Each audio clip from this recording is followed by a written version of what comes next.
bro. I'ma put it on My the line, day. 'cause it's Gotta my do it now. time. Gotta stay on my grind, 'cause it's my time. My time, my time. If you with me, let me hear you say, This is what we've been waiting for right here, y'all. This moment right here. It's my time. My time, baby. Come on. No soul. The brothers. Guess what time it is? My time. You can check your iPhone. Better say it's our time. I don't even need a watch. I don't even see a clock. Soon as I walk in, it feel like me o'clock.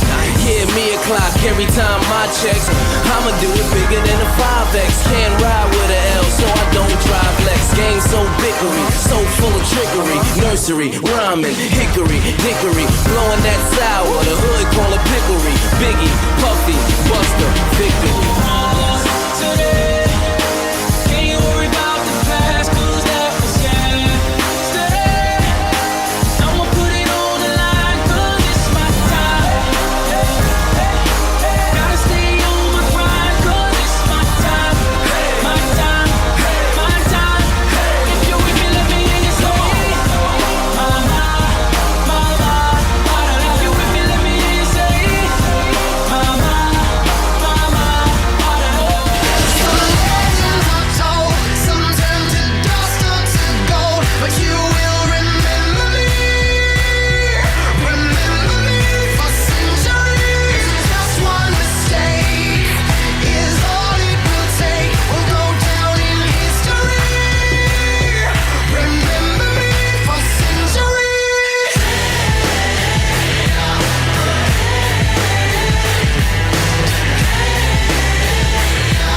Remember me for centuries. We've been here forever, and here's the frozen fruit. I could scream forever. We are the poison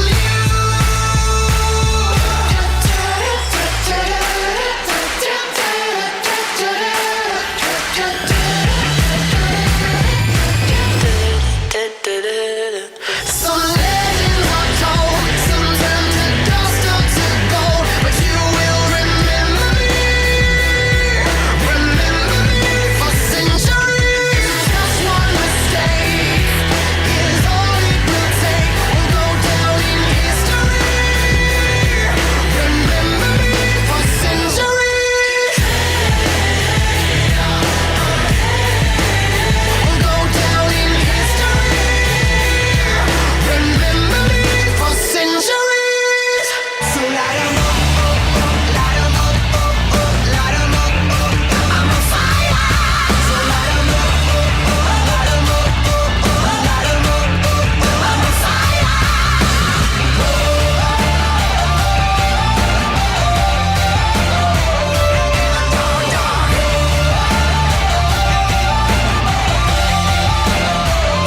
Riders keep riding with me. Somewhere another pretty ranges. I got the scars from tomorrow, and I wish you could see that you're the antidote to everything except for me. A constellation of tears on your lashes. Burn everything you love and burn the ashes. In the end, everything collides. My childhood, step back out the monster that you see. My songs know what you did in the dark. So light 'em up, light 'em up, light 'em up, I'm on fire. So light 'em up, light 'em up, light 'em up, I'm on fire.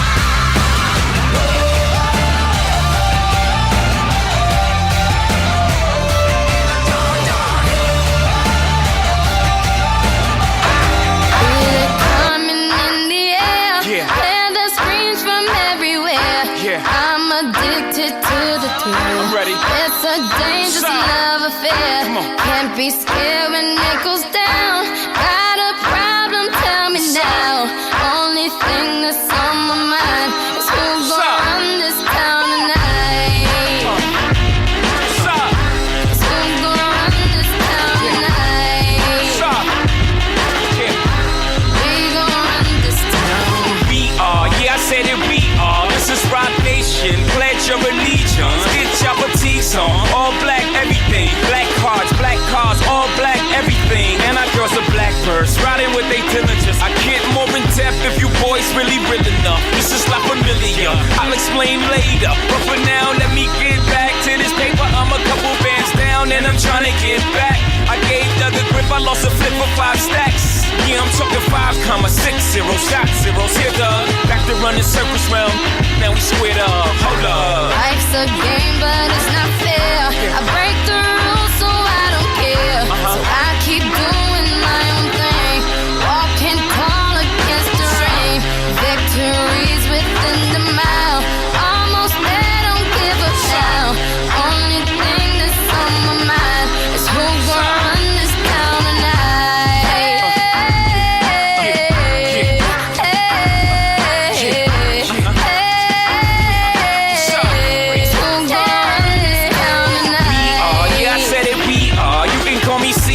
In a dark Caesar, please follow the leader. So Eric B, we are microphone fiend. It's the return of B-God, Peace God. It ain't nobody fresher. I'm in Mason, Martin Margiela on the table screaming. The other side they jealous. We got a banquet full of bras. They got a table full of fellas. Yeah. I'm alive. I'm alive. This the sign, yeah.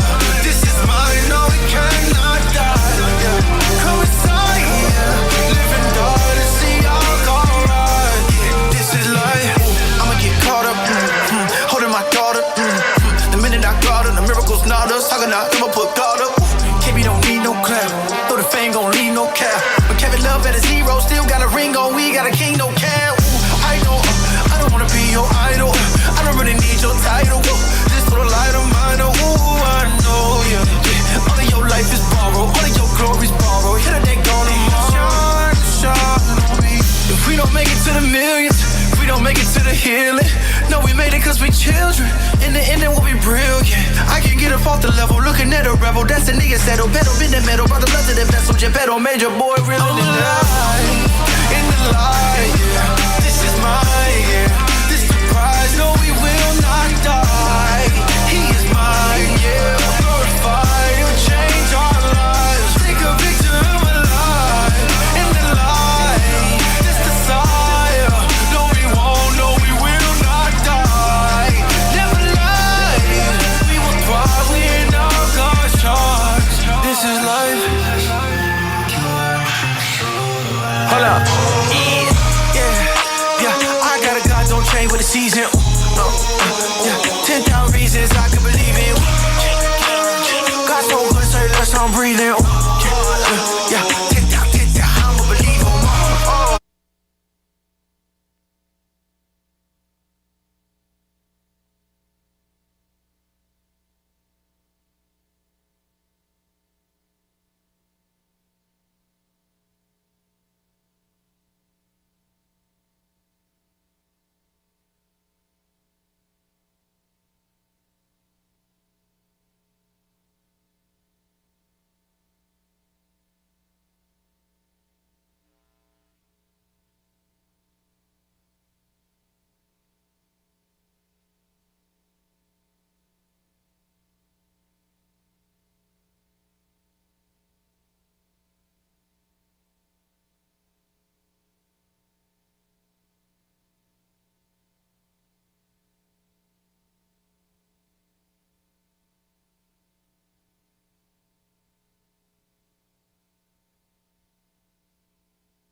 individual state championships, and they are Alexis Schmotzer, state champion in the 130-pound division, and Eva Garcia, state champion at 140.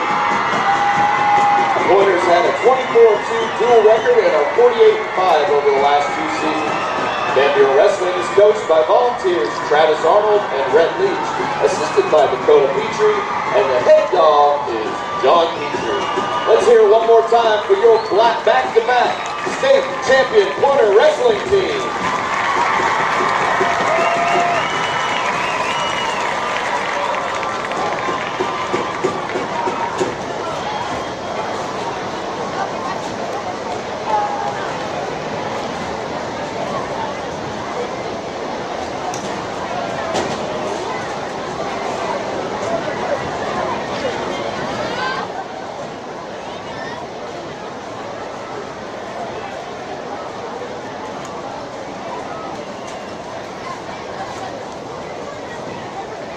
And now the Arkansas Activity Association's announcement from our Van Buren High School Student Senate President, Jackson Cazell. Ladies and gentlemen, my name is Jackson Cazell, Student Senate President. On behalf of the Van Buren High School, we would like to welcome our friends from Alma to historic Van Buren for tonight's Battle of the Bone. Remember that both teams have put in long hours preparing for tonight's game. So I encourage both Pointer and Airedale fans to cheer loud and proud for their team tonight. And remember, good sportsmanship doesn't just take place on the field.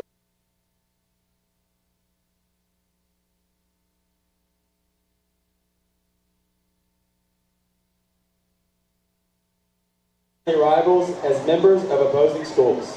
Interscholastic activities and athletics afford each of us the opportunity to support our teams in a positive way through our cheers and encouragement. Please enjoy the game, and as always, go Dogs!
Ladies and gentlemen, at this time we ask you please rise as the Van Buren High School JROTC Color Guard makes their way to the field to present our national colors. The JROTC Color Guard is commanded by Cadet Captain Aaron Jones, State Flag Cadet Captain Elizabeth Eatman, Cadet Captain Lucian Tracy, and Secondary Rifle Cadet Lieutenant Colonel Xander Newberry.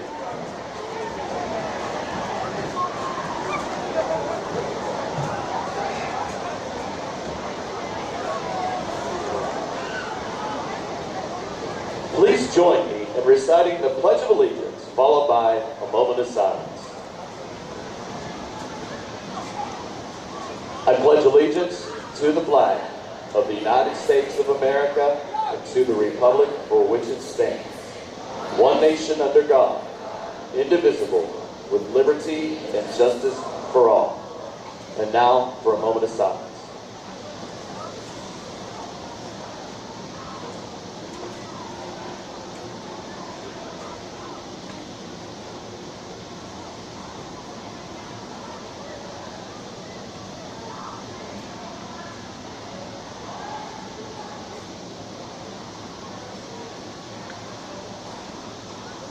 At this time, the Van Buren High School Chamber Choir, led by Choir Director Tyler Morris, will sing our national anthem.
remain standing as the Van Buren High School Marching Band plays the Van Buren High School alma mater, followed by the Alma Airedale Band playing the Alma mater.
And now the alma mater.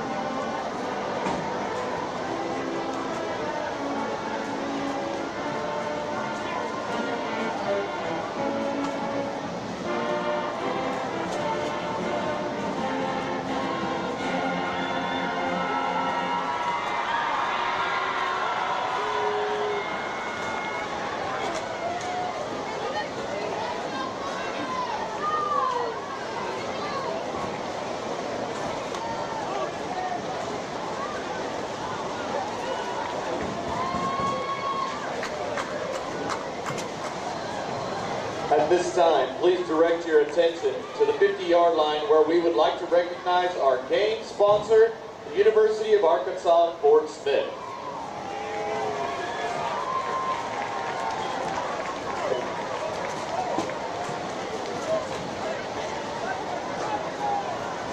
The Van Buren School District is proud to recognize the University of Arkansas Fort Smith for its sponsorship of Pointer football.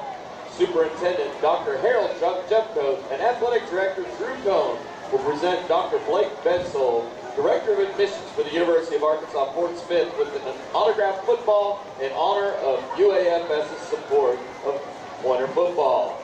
UAFS offers more than 70 academic programs taught by experienced professors and is proud to be Arkansas's most affordable four-year campus. Putting knowledge to work since 1928, the University of Arkansas Fort Smith. Thank you to the University of Arkansas Fort Smith for being the exclusive Pointer football season sponsor.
It's Football Friday night on a Thursday. Good evening, ladies and gentlemen, and welcome to Pointer Media's broadcast of the 2023 Battle of the Bone as the Van Buren Pointers play host to their cross-county rival, the Alma Airedales. This is Mark Hurst, and we are live with you tonight from Blakemore Field at Citizens Bank Stadium in Van Buren. I'll be bringing you the play-by-play again this year, and it all starts tonight with the Pointers and the Airedales. Joining me again this year is my good friend Josh Nichols, providing color commentary. Josh, they invited us back for another season, and I don't know about you, but I'm ready for some football. Yes, I am too, Mark. I'm glad they invited us back, and I guess we didn't do too bad our first year. They offered us another gig, so I'm appreciative, and I'm ready for some football myself. Well, I tell you what, we have, as the captains are waiting for the officials to come out to the field here, we have caught a break with the weather. It has been just brutally hot this week, and you know the discussion this week has been a lot about rescheduling this ball game, and I don't know that I ever remember that much discussion about.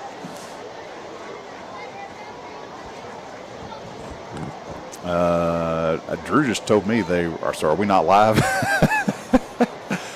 Okay, I mean that's cool. Is that what he told you was 8:10? Officials for tonight's contest, referee Colby Berna, umpire. Sorry about that, ladies and gentlemen. We had some technical difficulties there. Let's get back to what we were saying. The weather, we've caught a break, but the discussion this past week has just been about how hot it was and rescheduling football. And we definitely want our kids to be safe, and that's why they put precautions into place with the AAA. We've moved our game time back to 8 p.m. AAA has allowed our officials to grant extra heat and humidity timeouts when they need it. The trainers are using the wet bulb thermometers that test the not just the temperature and the relative humidity, but the wind and solar radiation. And we definitely want our kids to be safe. But I've been really surprised at the number of comments wanting the games to be rescheduled. Josh, do you ever remember that type of talk about rescheduling football games because of the heat? Never, Mark. I mean, when you and I played, it was, I think, the same weather as today, just hot. And I will not be surprised tonight to see some kids laying on the ground with cramp issues and probably some dehydration issues. But that's why we got these trainers, and they're going to be keeping close eyes on the kids. And I think the referees will be too. Like you said, y'all, the refs can grant an extra timeout or if needed. So I think it's going to be beneficial tonight. But no, I don't remember that ever. I was talking to, we were having this conversation in my office this week, and I had longtime assistant principal Jay Flinner in my office, and I asked him, because I knew I'd get a good response from Mr. Flinner. And I said, Mr. Flinner, do you ever remember the talk about rescheduling ball games in August? I mean, it's Arkansas, and it's going to be hot, and that got him fired up, and he said, let me tell you a story about 1980 when Stan was a senior and he was playing quarterback. And he said that year we had a drought from June through November in Van Buren. Did not rain a drop. And he said, those kids were still practicing two-a-days, and he said, that's just what you did. Well, I texted Stan after that, and I said, number one, I love having your dad in the office. He's just a joy. I said, but this is the story he was telling. He said he remembers vividly that there were 9 days of 100-plus temperature in a row, and they practiced right through it, two-a-days. That's Arkansas football. It's just hot, and we have to expect that. And had no indoor facilities to go to, just outside on the grass and soaking wet. I remember all those days, just getting out there stretching in the early morning dew. That was just football. Van Buren and Alma bring their captains out to the field. Bryce Perkins, Chasen Thibodeau, Trenton Cooley, and Peyton Pashier, the captains this year for Van Buren. And they will meet with white hat Colby Berna as Colby discusses with the captains what they're going to do here, and he'll flip the coin, and Alma will have the choice. They will call heads or tails. It looks like Van Buren won the toss, and so he's asking their option. He will find out which side probably Alma wants to kick from. Let's see what Colby says. Has won the toss and will defer. Alma will receive on this end. So the Pointers win the first toss of the season, defer their option to the second half. So they will kick off to Alma. And ladies and gentlemen, we are not too far away from football, and we're ready to go. Talk just a little bit about what these teams have done so far. Both had scrimmages last week. Alma welcomed Ozark to town. Jeremy Burns, the head coach down at Ozark, a 1991 graduate of Alma, actually, came down and they scrimmaged Alma. Ozark beat Alma 28-6 in their varsity part of the scrimmage. But Ozark's picked to finish second in their conference this season, so Ozark no slouch. The asterisk that went with the Alma scrimmage was that their quarterback, Jackson Daly, did not play. Neither did their running back, Carlos Gomez. They had a backup quarterback, Michael Taylor, that came in, transfer from Roland. And here comes the Van Buren Pointers. We'll get back to that scrimmage after we watch the team come onto the field. Alma came out earlier. The officials hustled to their spots. I tell you, Mark, it's a little surprising to me, maybe. Alma, the numbers seem to be down on Alma's side. I don't know. Maybe that's typical of the last few years, but looks like Van Buren, we have a few more, looks like. But I tell you, Josh, when you look at the roster, the numbers are really down on both sides. Both of them hovering right around 50 players is all, and that's just down from recent years when we've had 60, 75, 80 kids. So both teams struggling with the numbers this year. We'll see how this goes. Alma going to bring their return team on as Van Buren's kick team comes out. Guys and ladies and gents, y'all have to pardon us for a little bit this first game, just trying to learn the numbers. We got a bunch of new numbers out. Got a bunch of the same guys returning too, but take a little bit to get the names and numbers right. I'll tell you what, though, at least we can see the numbers, Josh. Yeah. It's kind of a last-minute decision by Coach Henry to not wear the black uniform. And I'm so thankful for that. You and I are tickled to death because we wouldn't be calling out, didn't we? Number 43, Derek Kelly, a sophomore, 6'4", 165-pound, tees it up and puts it in the air. And that will be fielded at about the 10-yard line.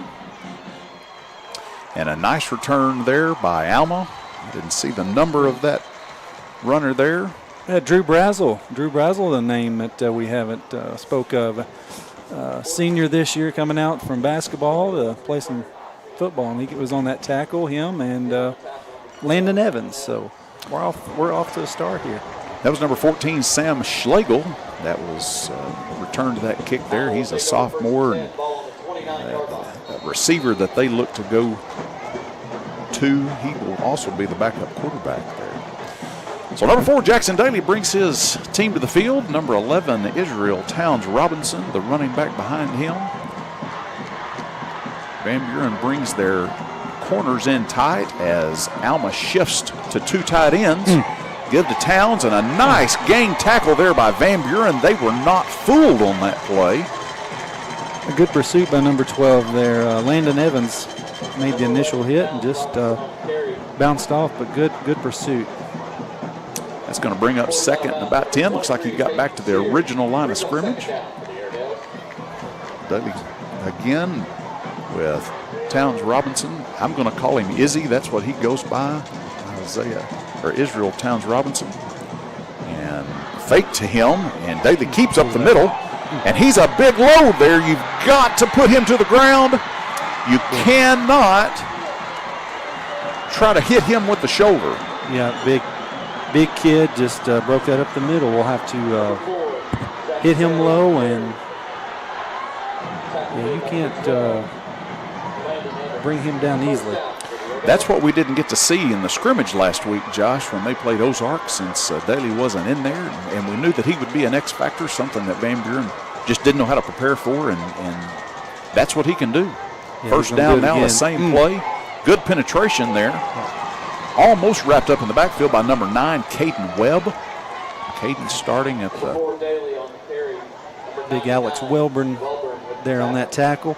Well, I tell you, Josh, one thing that Van Buren did well against Farmington on the defensive side was they penetrated well. Alex Welburn, big 6'3", 310-pound junior at the nose. They were in the backfield a lot against Farmington. They're going to have to do that again tonight.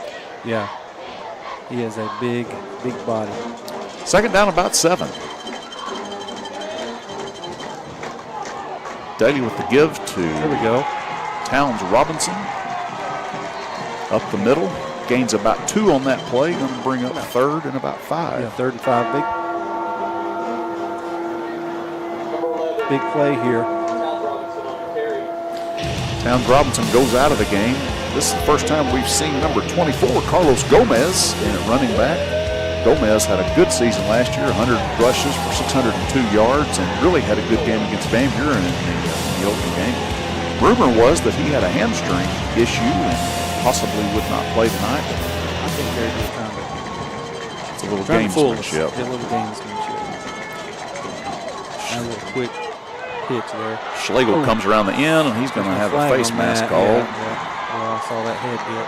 That'll be 15 yards from the end of that run, and that will be the first down. I could see that with my old eyes. Schlegel, they're really excited about him. His brother Matthew graduated last year, played for the Airedales. I believe Schlegel was the 9th grade quarterback last year. As a sophomore, he will probably be the quarterback next year. During the run, personal foul, face mask. Was Daly the Number quarterback 24, last year, Mark? defense. No, it was the Half the distance to the goal.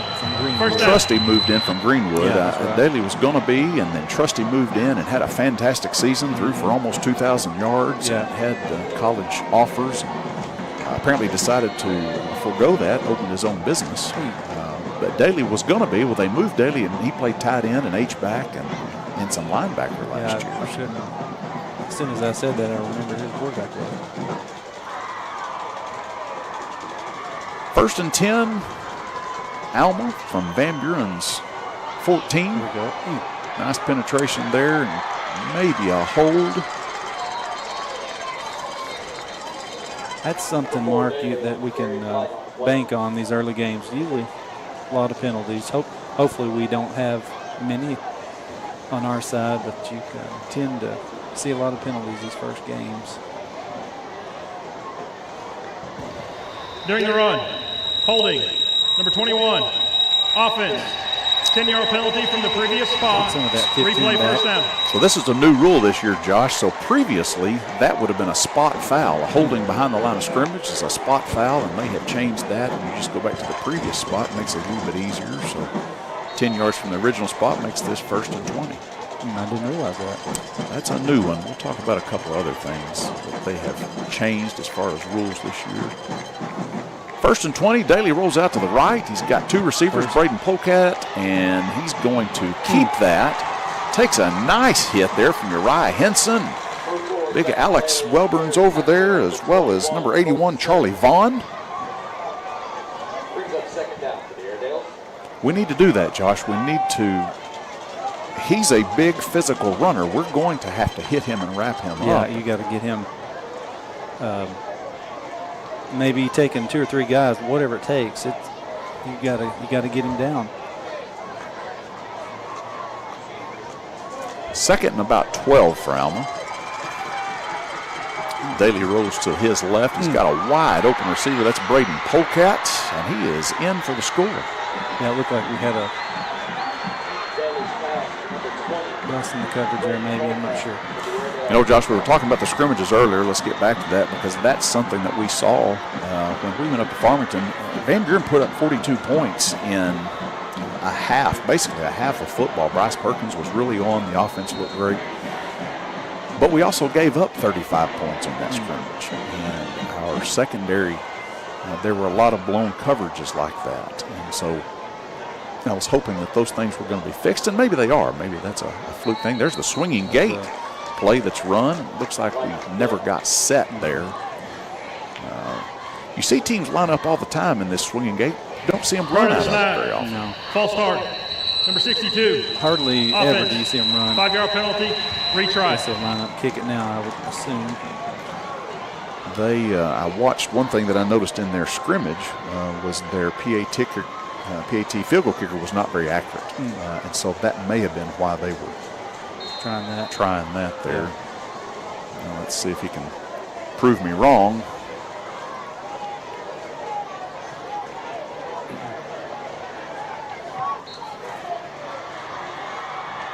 Kick is up and it's good.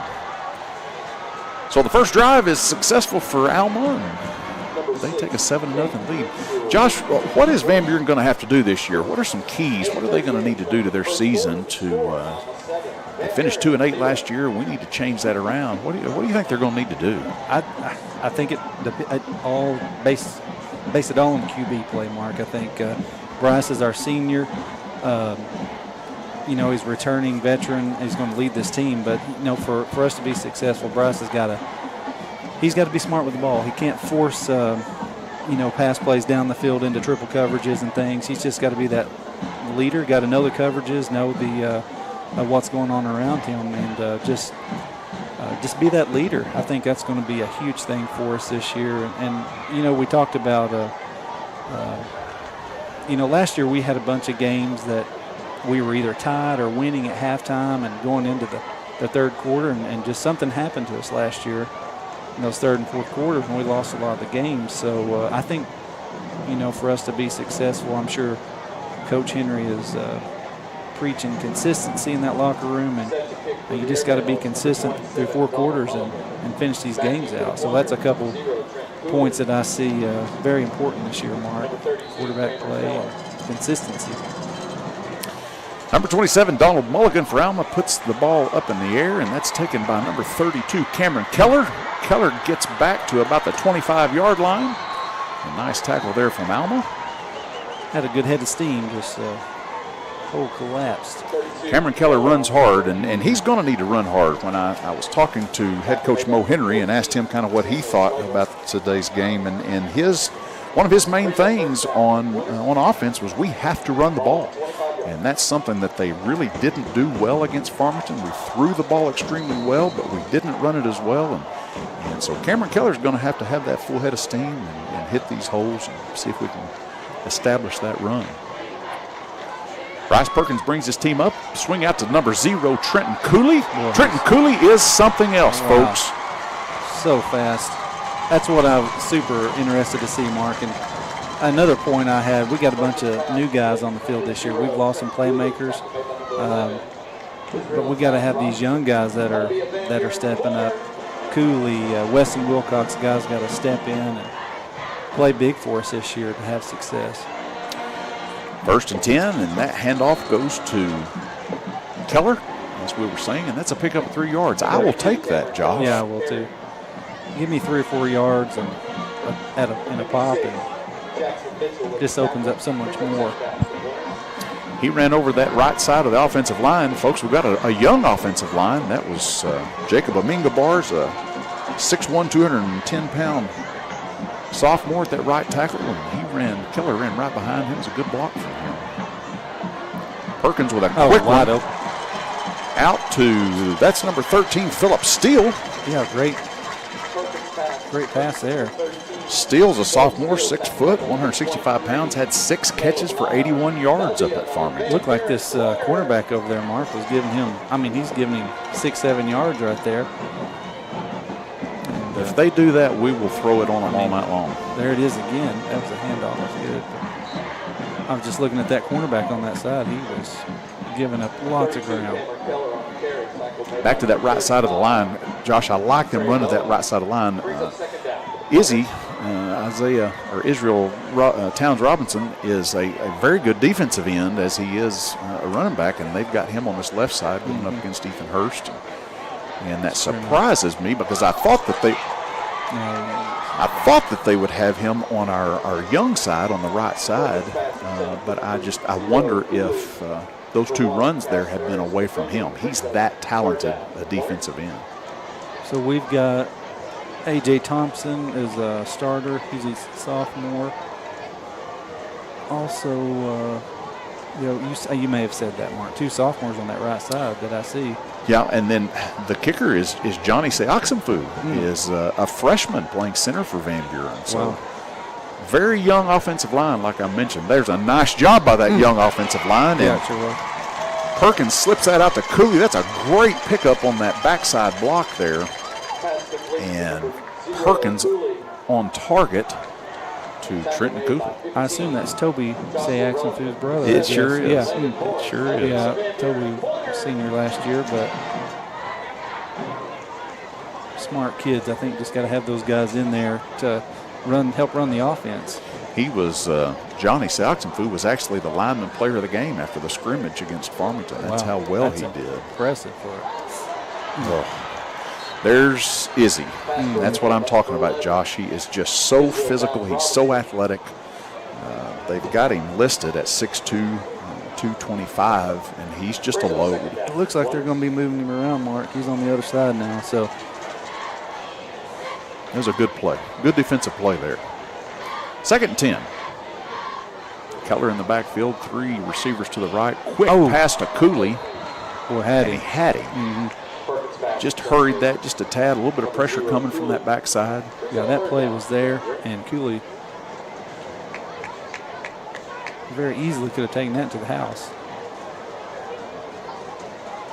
Bring up, what, 3rd and 3? No, it's more than that. 3rd and 10. 3rd and 10. Empty backfield now. Keller splits out to the left with Cooley. Trips receivers to the right. Perkins back. We've got a blitz up the middle, and he slips it into Peyton Pashier. There we go. Misses a tackle, dodges that tackle, and gets into the end zone. All right.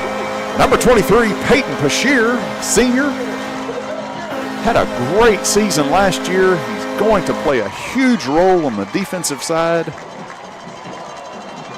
I think we'll be calling his name a lot this year, Mark, I would say, on both sides. Need that senior leadership. Boy, broke a couple tackles. Look at that tackle there he breaks. Fantastic. All right, number 90, that's Manning Dodson in for the PAT. That kick is up, and that is good. Yeah. Manning Dodson, sophomore, 5'8", 175 pounds. He is the son of Coach Brian Dodson. Been a coach in Van Buren for quite some time. He's done a little bit of everything. Coaching girls soccer now. Nice kick there. Nice drive from Van Buren. Yeah, had to have that answer. They gave up the touchdown. Alma's first drive and needed the answer, and they absolutely did. Well, I think we said, Mark, and you even mentioned it in the scrimmage, we're going to be able to score. It's just, can we stop people? You know, we don't want high-scoring games this year. That just wears you out. Do we have guys going both sides? I don't really know. I'm sure Bashir's really the only one. Okay. Cooley has the potential to go back there, but they haven't used him a whole lot in the secondary, so trying not to. And, to me, that's going to be one of the big things. The keys is, can we stay healthy? The injury bug got us last year, especially in this ball game. We were missing Malachi Henry. We missed Sam Shepard all year. Boy, with the numbers down like we have, we got to keep kids healthy, and thankfully we don't have a whole lot of them going both sides of it. So. Derek Kelly tees it up and puts the ball in the air. Good leg. He actually kicked a couple into the end zone against Farmington. There we go. There's number 21 on that tackle, Mark. That's Colton Sims. Colton Sims. Good job there, Colton, getting in, breaking that wedge up. Colton does a little bit of everything. Plays linebacker. Will come in some short yardage situations to run the ball in the backfield. Colton's on the wrestling team. He was honored with the wrestling state champion wrestling team before the game. Colton's just a good kid. It's just strong and physical. Good tackle by him. I'll tell you what would be great to see here. Let's get this defense on the field. Let's get a stop here and get a punt. Boy, you talking about a confidence boost. That would be great. 6 minutes to play in this opening quarter. The Battle of the Bone. Daly brings his team back out. A quick swing pass out to Schlegel. There we go. And Schlegel picks up about 5 yards there before he is tackled by, was that Uriah Henson? Brody Myers and Drew Brazel on that one. Great to see Drew Brazel out, Josh. Drew is the son of Jerry and Nicole Brazel, point guard for the basketball team. Just a great athlete, hadn't played football in a while and just decided it's his senior year, come out and get it. And I talked to his mom the other day and said he is absolutely loving it, loving the team, loving the coaches. And, he loves to hit people. There's Gonzalez. That's what Gonzalez did to us last year. I thought I saw a flag, Mark. I do over on the sidelines there, Alma side. I'm not sure what. Let's hope that that's a hold. Kind of an area of the 24, Carlos Gonzalez on the carry, flag on the play. Yeah, it is good to see Drew. I've known him since he was a baby, and it's good to see some new faces and got a bunch of 5 minutes back. young guys, a bunch of 5 yard sophomores. It penalty is a from the whole. previous spot. Still It second looked down. like it was since it was a live ball, that had to have been an illegal formation. Okay. They let them play it, but they must not have had enough. Must not have had enough guys on the line. Could have even been a tackle that was too far back in the backfield, but there were too many people in the backfield is what that call was there.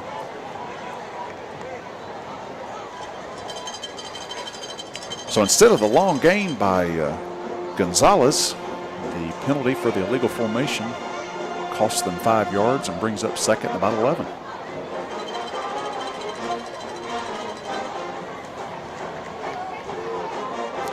Daly has the snap and gives it to Gonzalez up the middle. Alex Welburn meets him 3 yards into the backfield. Number 89 there, Aaron Ray on that tackle too. That's a new name I'm going to have to get used to. Looks like he's in on the right side, defensive end for John Alexander. Big John started the game, and it looks like they're bringing Ray in. They used him a lot in Farmington. He and Vaughn on the other side switched a lot, so got them in there together now. Tight formation now from Alma, brings the receivers in. Daly rolls to the right, swings it out. Good Schlegel. job. Great job. Great tackle from Peyton Bashir, whose helmet comes off, so he will have to sit for a play. That's one thing about Peyton. He is quick as a cat. And he loves to hit. Loves to hit. That is one of those things that is hard to teach, Josh. It's how to want to hit somebody. You can have all the technique in the world, but you got to have just a little bit of mean in you too, sure to where you want to hit. You know, hey, what I called for, Mark, maybe I can do this all year. We've got us a punt here. Defense held strong. Low snap. And that ball's blocked. And great pursuit. Shears off of his foot. See where the center judge puts this ball in play as the line judge moves, and looks like it's going to be at about the 33-yard line, 34-yard line. That's what it looked like. I was going to guess about the 30. I don't know if did we block that or did that just go off? Just a bad punt? I'm not sure. We'll take it nonetheless. It was great pressure. Started with a low snap, and kind of all the things came together for us. Van Buren takes over in Airedale territory. 1st and 10, Cooley to the left, trips receivers to the right. Good protection, swing out to Cooley. And Cooley's going to pick up almost a first down, picks up about 9 there. Close to the first down, and looks like he got the first down. Yeah, he's such a great player to have on the field. So quick, you just get the ball in his hands. You know, we just haven't seen his potential yet. He played 4 games and then got injured and was out the rest of the season, and he could really be something special if he stays healthy. Yeah. Fake to Keller, and right up the middle. Perkins. Hang on the ball. Yep. Nice job by Bryce Perkins. I'm going to tell you this, Josh, that's something that they learned from scouting. Ozark's quarterback did that to Alma all night long. Several long runs on that RPO. Great fake there to Keller. And we know that Perkins has the ability to run. Yeah, you know, I think back to last year, Mark, he does like to run the ball. And I'd like to see him maybe if he can stay in the pocket a little bit this year and just see what happens. But I'll tell you something about that here in just a second after we watch Cameron Keller go up the middle. He got across the line, I think. Looks like we may have a hold. Yeah. Got a flag in the backfield. One thing that I noticed to your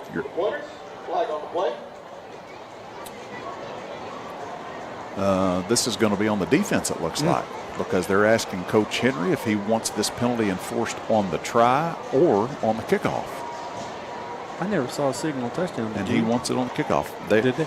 They did, Okay. because they're talking about where he wants that penalty enforced. Okay. So I never saw him. let's see what we have. Face mask, number 35. Defense. That 5-yard penalty will be enforced on the kickoff. So it's an incidental face mask there, and that allows the score. And Van Buren has just taken a 6-point lead with Manning Dotson coming on to add the extra point. Get all of our personnel on the field there. And we're gonna, don't know that we've got our formation up there. Now, there's going to be a penalty here, and they're going to have to re-kick that. I don't know that we've got our men into formation.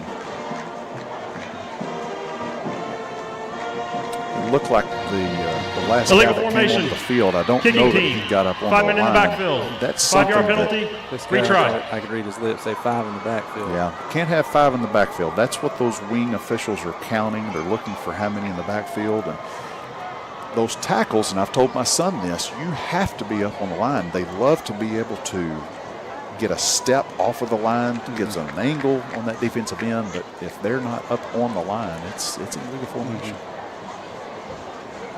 So we'll try that again. I guess that's 5-yard penalty. Dotson puts the kick in the air, and it is good. 3 minutes and 3 seconds left to play in this opening quarter. Van Buren has done what Josh asked them to do, and that was hold Alma, make them punt. Just like you said, we really feel confident that we can score this year. It's just our defense is going to have to make some stops. You know, Mark, I heard you say earlier, you know, last year, yes, we had Malachi Henry, great playmaker for us, but I think the defense is kind of focused on Malachi, you know, and so we got a bunch of different guys this year that are going to, so it's interesting to see how this progresses here, but I'm glad to see the defense get a stop and a quick score. That can do wonders for momentum. You know, that was one thing about the varsity half of the scrimmage up at Farmington. Perkins was 25 for 34. He threw for 431 yards in a half, but he spread that out. Cooley had 5 catches. Wilcox had 4. Jaden Johnson had 1. Elijah Johnson had 4. Bashir had 4. Philip Steele had 6. So it wasn't just Malachi Henry. Good boot. He was able to spread that out, and I think that's going to help us. Well, we've got, you know, we haven't even seen Wilcox catch a ball yet. We haven't seen Elijah Johnson. We'll hopefully see that tonight. We've got some good young talent. You know, I was talking to Leland Barclay before the game, and we were talking about the numbers being down. You know, Van Buren only has 12 seniors on the team, but this sophomore class is really large. And, you know, so how do we get more players? Well, I think you got to win some ball games, don't you? And if we can win some ball 100%. games and get people excited about Van Buren football again, and that's when kids want to come out and play. It's not like it used to be where you just played football because that's what you were supposed to do. Yeah. No, I agree 100%. Alma takes over now, and the give to Izzy. Izzy tries a stiff arm, but a nice job there by Talon. I believe that's Talon. Talon Jones on that tackle. Nice job hanging on. Talon's a sophomore. He's only 5'8" and 150 pounds, but he held on right there. Super fast.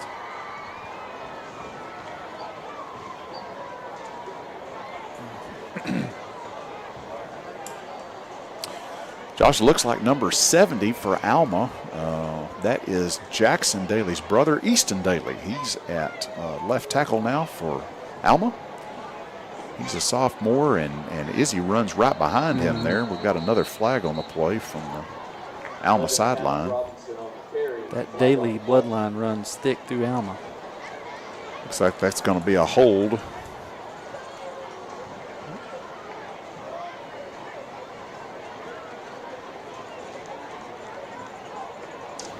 During the run. So, Mark, Holding. Number 64. explain why Offense. why did they penalty change that? from the spot I of mean, the foul. is that something to Second help down. the referees or to get the ball set quicker? It makes it easier. It also is not penalizing excessively. So let's say you have a hold that's 7 yards in the backfield. Right. Well, you're actually penalizing that 7 yards plus the 10. Okay. And so you're still can penalize them the 10 yards for the foul without over penalizing. So some of it was ease and some of it's to keep from over penalizing. Nice penetration Great there penetration. by a lot of the Van Buren players.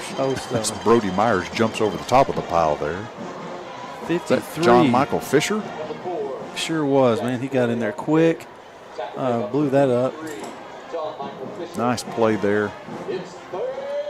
Yeah, no, that makes a lot of sense. Did that change in college and pro too, Mark? Is it just a high school rule? It just changed in high school this year, but when high school changes rules, a lot of times it's a hand-me-down Catches from on, yeah. the higher divisions there. Third down and about 14, it looks like. Twins receivers to the right. Daly's looking over the middle, and he tries to hit his receiver. Shoestringed him. Over the middle. That's Byron Standridge. Another stop by the Pointer Dogs. Boy, this is something I'm excited to see. Get Trenton Cooley back here to see if he can return one. And you also have Looks like Drew Brazel's Drew back there Brazel with in the him. back. Yep. Like to see these guys break one loose here. Let's see if we can. Alma gets a little better snap. Better snap that time. Not a better kick. That's actually going to take a Van Buren bounce, and that's going to be down at about the 20-yard line. So Alma struggling in the kicking game. I tell you this, Josh, that's really interesting to me because when I was talking to Mo Henry earlier, one of his keys to success was we needed to, if we didn't win the special teams game, we at least needed to not lose it. Yeah. Last year, he was reminding me that we actually gave up some points in special teams, and so far, and it's early, we're not even out of the first quarter, but so far, Van Buren's winning the special teams. Yeah, so far we are, and there we go. Nice job by the offensive line. Defense jumped off Prior to sides snap. there. Encroachment. Defense. That was actually 5-yard one of my penalty. points too, Mark. First I down. haven't brought it up, but I said special teams will be huge this year. We need our kickoff and punt cover teams to stay in their lanes, get the punts off, snaps back. You know, it's we've seen it 2 times here by Alma. It's super important. Empty backfield will swing out to Keller, and that's defended nicely. And Keller actually falls forward and picks up 4 yards on that. So one of those plays where if you miss one defender, get by him, you have a big gain. The defender actually read that well. But Keller with a full head of steam and makes positive yardage out of something where it looked like he was going to be stopped at the line of scrimmage. Second down and 1. Van Buren deep in Alma's territory.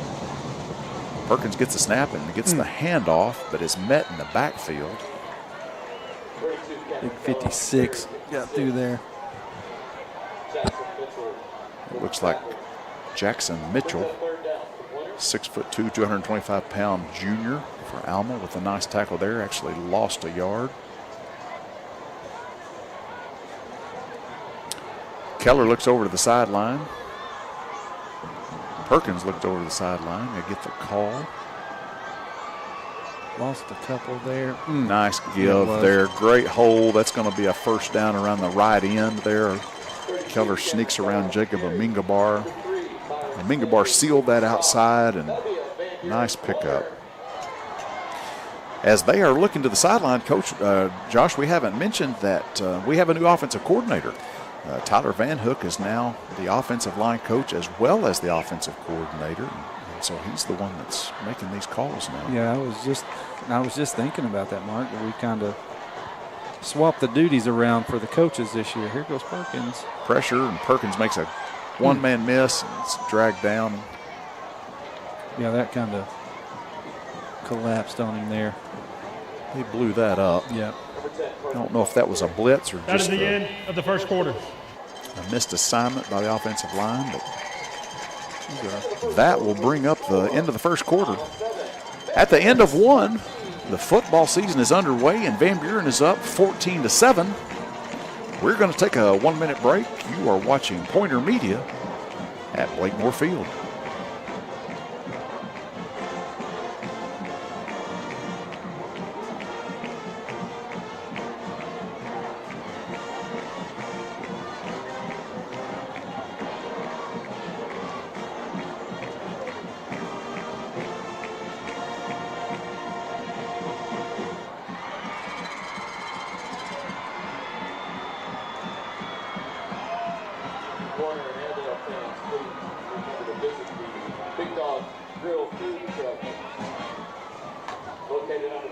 Near the home bleachers, selling Battle of the Bone loaded dog meals with chips, dessert, drink for only $6.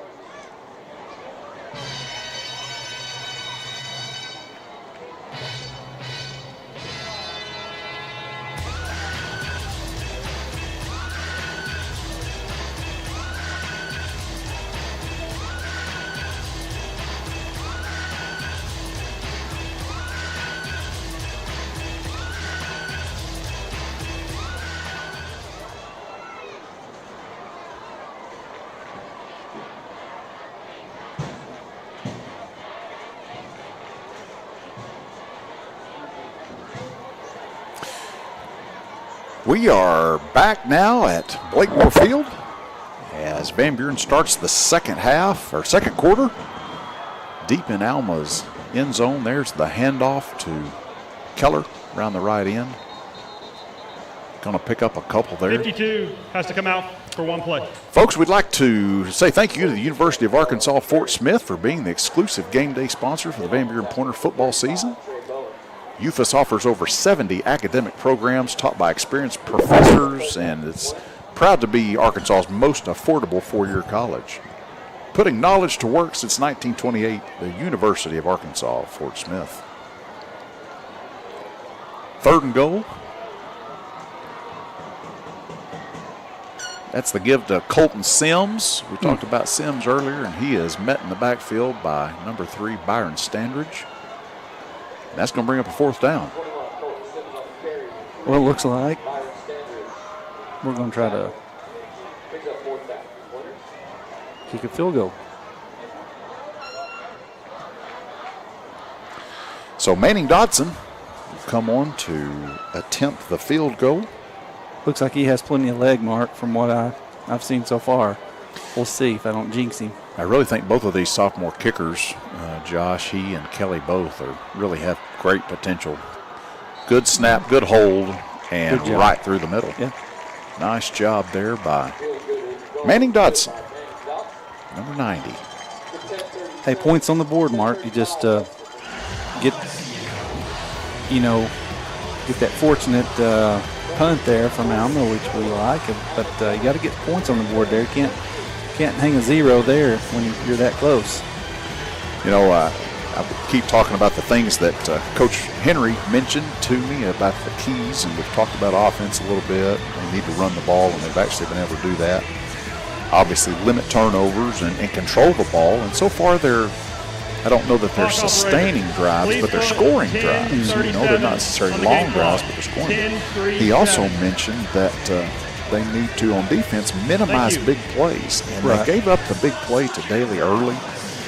He wanted to keep all run plays under 10 yards if possible, and the pass plays under 20, and they gave that up. But since then, they've really done a good job of holding and limiting those big plays from Alma. Yeah, they really have, Mark. I'm excited for the defense so far. Had a couple of stops. See if we can get another. Derek Kelly has the ball teed up at his 40-yard line. Ball is in the air. Nice kick. It's going to be fielded at about the 3-yard line by Schlegel. Schlegel has a lot of running room on the right side. Got to break down and make a tackle there. Going to get almost back to the 40-yard line. Looks like they're going to stop him at the 38. Brian Ramos on that tackle, Mark, 45. Well, he had a big hole on that side. I don't know if Alma just had that set up to block that way, but that was a nice run back by Schlegel. Yeah, it sure was.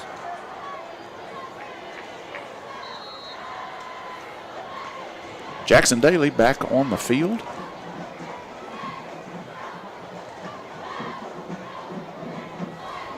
Looks like he's got Gonzalez in the backfield with him. Low snap. Gonzalez picks it up, and Uriah Henson meets him in the backfield and holds on until the rest of the Pointers can get to him. Looks like he's going to gain about 3 on that play. Yeah, it was a low snap. Lucky to get that ball off. Carlos Gonzalez on the carry. 41. Uriah Henson with the stop. Brings up second down. Here goes. 2nd and 7. Daly and Gonzalez in the backfield. Looks like Drake Stogsdill split to the left. And we're going to have an illegal formation. That's too many men in the backfield. Nice stiff arm there on the run by, was that Schlegel on the end around? Yeah.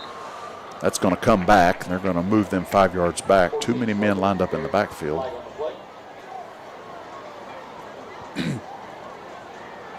Alma's Illegal formation. Offense. few penalties 5 men here in the backfield. early on. 5-yard penalty from the previous. You know, spot. you mentioned it Second earlier. down. I think this is early game. You have these kind of things, and Yeah. these formation penalties are killers. Yeah. Drives coaches crazy because one thing is officials, when those receivers come out to the side, we're telling them, here's the line of scrimmage. All they got to do is look to us, and we're going to tell them you're good or you're not good. And so silly mistakes like that will drive a coach crazy. 2nd about 12. Looks like we had pressure coming. Gonzalez over the left side there. He picks up about 4.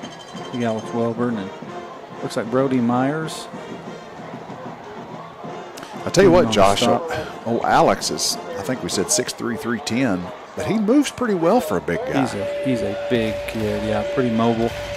I think I'd mentioned earlier, Mark, about both sides. I saw him playing offense too, so he's going to play both sides. I tell you right now, Josh, there's a package. Oh. There's a package where he's in the backfield. Oh, I think okay. they call it elephant or Oh. something like that. So that's a spoiler alert for later, maybe.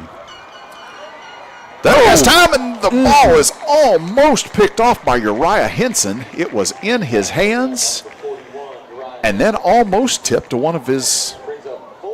He had Defensive nothing help. but green grass and turf in his vision. That's why he dropped that.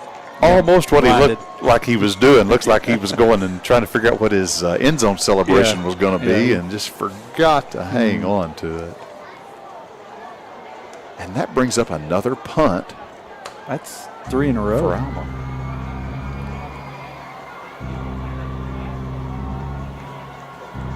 I'd like to say hello to Chris Barr, who is listening out in sunny California. Chris is very faithful to be tuning in to us as long as his beloved Ozark Hillbillies aren't playing. And Oh, man. Chris had texted me and said that he was going to be listening tonight. So, Chris, glad you're along with us. I'd also like to say thanks to, I got several texts from people that were saying that they were going to be listening tonight, some former coaches that used to be here. And one of the coaches said, we're all Pointers tomorrow, no matter where Yeah. we are. We're all Pointers. And so go get that bone. Said, tell your kid to go get that bone. And so I passed that along to Ethan this morning. Good to hear that support from guys that have been impacts on my kids' lives and have moved on to coach other places. Are we the only game in the state tonight? I didn't see any others, but I can't confirm that. There's a nice pass over the middle. That looks like That's Elijah Johnson. Elijah Yeah. Johnson. I tell you what, Josh, Elijah was backup quarterback last year, and he's such a big body. They've got to get him in the game, and he goes over the middle right there. And I tell you what, he does a lot like Andrew Hammond did last year. He's a big body. He gets his big body between the defender and the ball, and his hands are super soft for a big guy. 6'2", says, 175? Yeah, it says 6'2", but boy, I would have guessed he was taller. Basketball player, too. Just a great kid. Yeah. Trips receivers to the left. Looks like Keller in the backfield with Perkins. There's a quick one. I think that was Elijah there. Just couldn't hang on to that one. It's because I said his hands were so soft. Yeah, That's a jinx waiting to happen right there. Got there quick. He won't miss many of those. No. 2nd down now. Looks like Jaden Johnson comes over to this near side, and he and Weston Wilcox on this side. Looks like Cooley and Johnson the other side. Keller in the backfield. Throws the ball up to Cooley. Cooley makes a great catch and hangs on. Picks up about 6 yards on that play. That was good catch there. Covered pretty tight. Nice pickup. It looked like we had some pressure from that left side. I don't know if it was a blitz that came, but Ethan Hurst, Chasen Thibodeau, nice job picking that up and keeping that out to give Bryce just enough time there. About a 3rd and 4 or 5.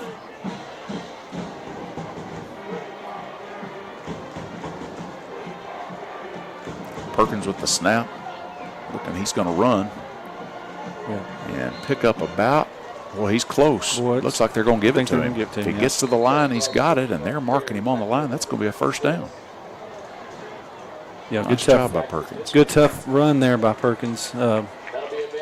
Just getting in those situations like that, just tuck that ball in and hang on tight.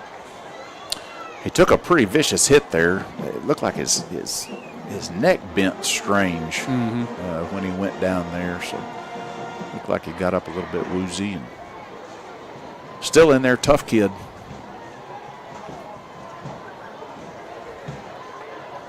First down and the handoff to Keller. Great run, nice hole on that left side there.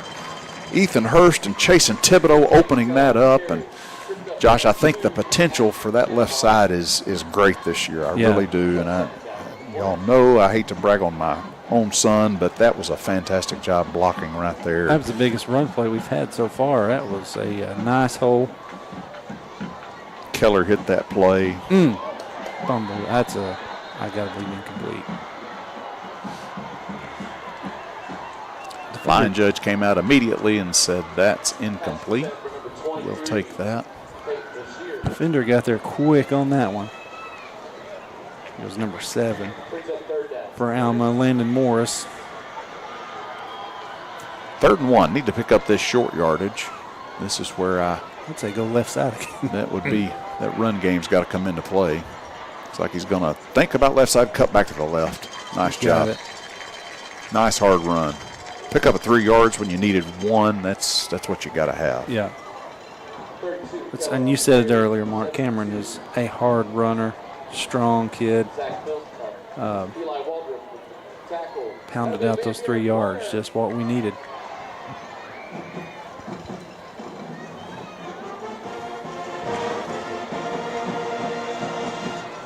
First and 10 for Van Buren. Trips receivers to the right. Keller looking at Cooley up top, who has a ton of cushion from his defender. What a play. Good pass, good execution there, good run.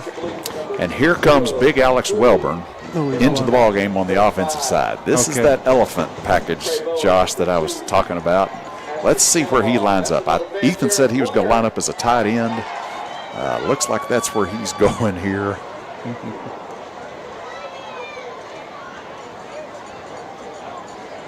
Looks like Wilcox and Cooley split to the left. Keller and Sims to the right. We'll pick up about 3 there. Is that Sims on that one? Colton Sims, number 21, senior. 21, Colton Sims on carry. Second goal from the 5. 72, Eli Waldron on the tackle. Brings up second down. We had a nice field goal last time, but Josh, I sure would like to punch it in. We'll get second and goal. Got 3 big guys on the left now. Alex, Ethan, and Thibodeau. And they're going to throw out of it. Perkins tosses it up, and he's got Cooley in the back. And that was almost a one-arm catch. That would have made some highlight reels, Josh, but just didn't quite pick it. Couldn't keep hold of it. Nice pass by Perkins. He kind of put it in the spot where only he could get it. Only he could get it, yeah. Third and goal from the 5. Peyton Bashir comes onto the field as Sims checks out. It's a big good test for offense here. See if we can get one in the end zone here. Wilcox and Cooley split to the right. Sims goes, or Bashir goes in motion, actually. He lined up back. There he is. There's the pass. There he is. Alex Welburn, number 99, Boy, I 6'3", 310. And he just caught Got a him a pass. touchdown. Ethan said, Dad, one of the reasons we're doing this, we're going to run out of it. But he's also number 99, which is an eligible receiver number. Yeah. And Alex Welburn just catches his first touchdown pass. I tell you, he took a wallet too. Well, I'd like to see that replay again because he may have taken a wallet, but I bet the defender took part of that too. Snap is down, hold is good, and the kick is good. Here's that replay. Smoked him. That's actually a pretty good hit. Good play. Boy, he's just like, hey, folks, we're excited this year. We got replay. We're excited to have that. And excited to see 24-7. That was about our final score last year on the flip, though. But this is a different year, different team, and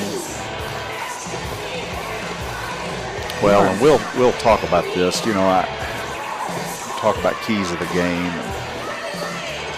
I talked to several of the players. I text them, kind of get scouting reports and things like that. And the things that I told all three of them today was, no matter what the score is at halftime, whether we're up, down, or tied, we have to finish ball games this year. We have to finish. We just didn't finish last year. And that's something that it's nice to be ahead in the first half, but well, I said QB was number one on my list, but finishing the game might be a 1A, 1B. You don't ever want to do that, give up leads in the second half or whatever, but boy, that can be a momentum crusher for the season. So I'd like to see how we do tonight. Good boot. Down in the end zone. Kid has a good leg. He's not even kicking the field goals.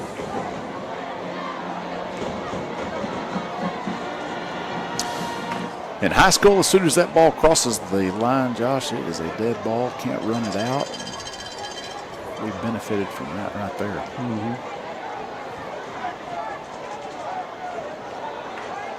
I'd much rather put him on the 20 than have that head of steam running down. You never know. 1st and 10 from Alma. Daly comes out. He's got Gonzalez in the backfield. Trips receivers to the right. Big Jacob Wagner there on the nose just coming in. Daly rolls to the right. Is that ball tipped? I think it was tipped. Sure was. That ball was tipped. Looked like number 21 there maybe got a hand on that. Colton Sims. Nice job there by Colton.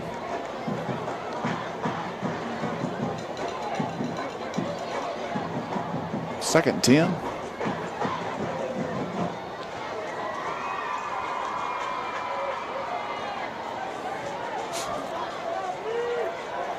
Gonzalez now lines up behind Daly. And he gets the ball. Nice hole there. That's a great block by number 62 for Alma. Carlos Richard Gonzalez. Taylor. Great block by him.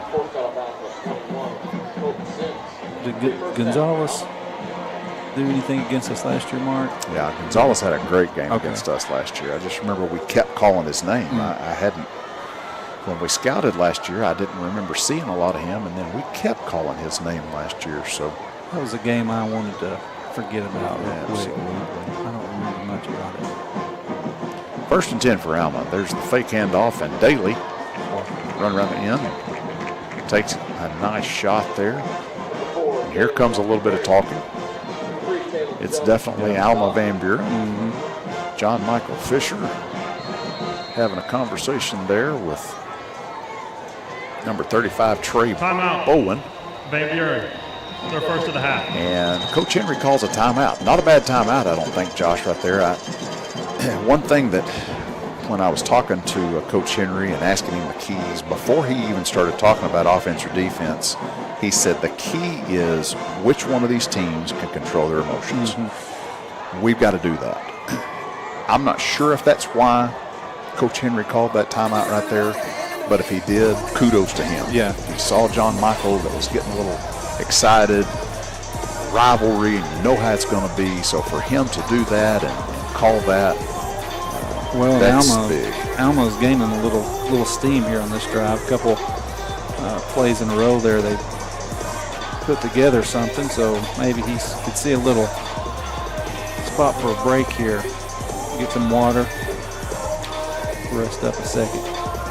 We talked about the things that the AAA allows officials to do in these ball games where it's hot and humid, and we've done this for several years now as officials. We can actually lengthen any of these timeouts to 2 minutes. And it looks like they're going to stay at a 1 minute timeout here, but there is that option if it's real hot and humid. It looked like it was still about 104 when we kicked off as far as the heat or the humidity and heat index. So they didn't extend that one there, but they do have that option. That's a safety rule that the AAA put in several years ago. 2nd and 5. Daly going to keep. That was a designed keep. Yeah, just. And he's going to pick up first down. Like we've said, Mark, you can't just grab his jersey and bring him down. You got to hit him high, hit him low, 2 or 3 guys to get him down. Alma stringing together a little drive here. Daly has been more effective running the ball tonight, Josh, than he has throwing it. 2 or 3 good runs that I can think of. There's the give to Izzy's back in, and that's a great tackle by number 12, Landon Evans. Boy, I mean, he blew that up. Evans in the safety position, so he must have come up on a blitz. Nice tackle, and there's another big load to bring down. Well, that's about Izzy at 6'2", 225. Yeah. About an 8-yard setback there for Alma. That was great penetration on that one.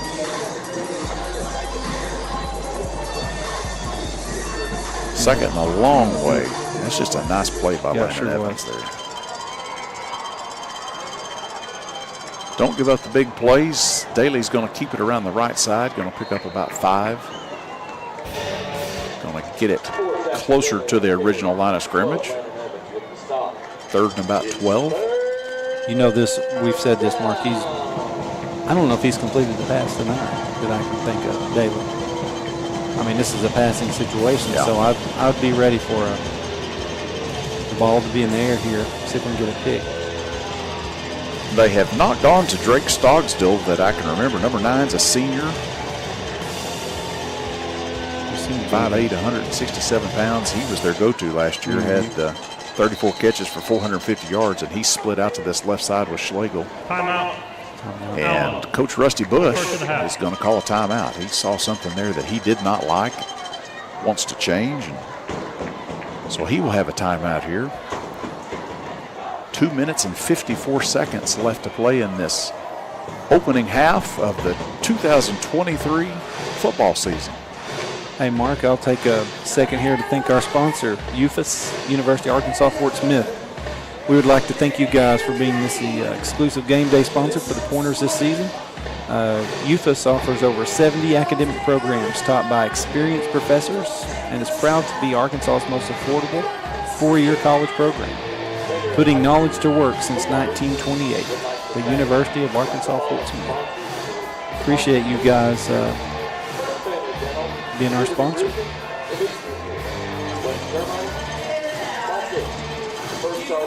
Looks like we got 3rd and 12.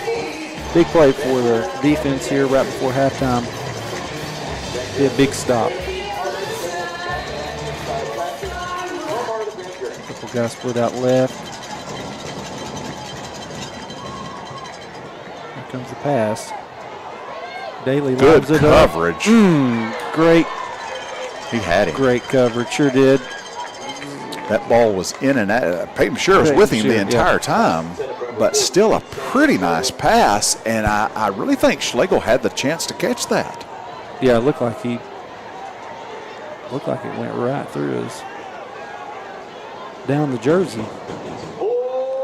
It was close enough that I wasn't sure if he caught it or didn't caught it. Yeah. Didn't catch it. Well, here's another punt situation that Alma's punting has not been good. It's been an adventure. Now that's a good punt. That was a good one. That was really good. Turned over. Whew. And Cooley fielding the ball inside the 20. I'm not sure that's what Coach Elliott, the special teams coach, wants him doing down there amongst pressure. I know there's a halo rule, but when it's your own player, your own teammate, I don't think that matters. I think he was right in front of Cooley. That was a good snag, I will say. It was a great catch to hang on. You're exactly right. I don't know how smart it was, but it was a good catch. Quick pass out to Keller. Keller makes one man miss, two men miss, and picks up a first down there with that second and third effort. Perfect pass complete to number 32, Cameron Keller. Van Buren's in a hurry-up situation here. Eric Johnson. Phillips still split out to the right. Keller with him. Empty backfield, three receivers to the left. Perkins looking, now he's going to take off. Hang on the ball. There you go.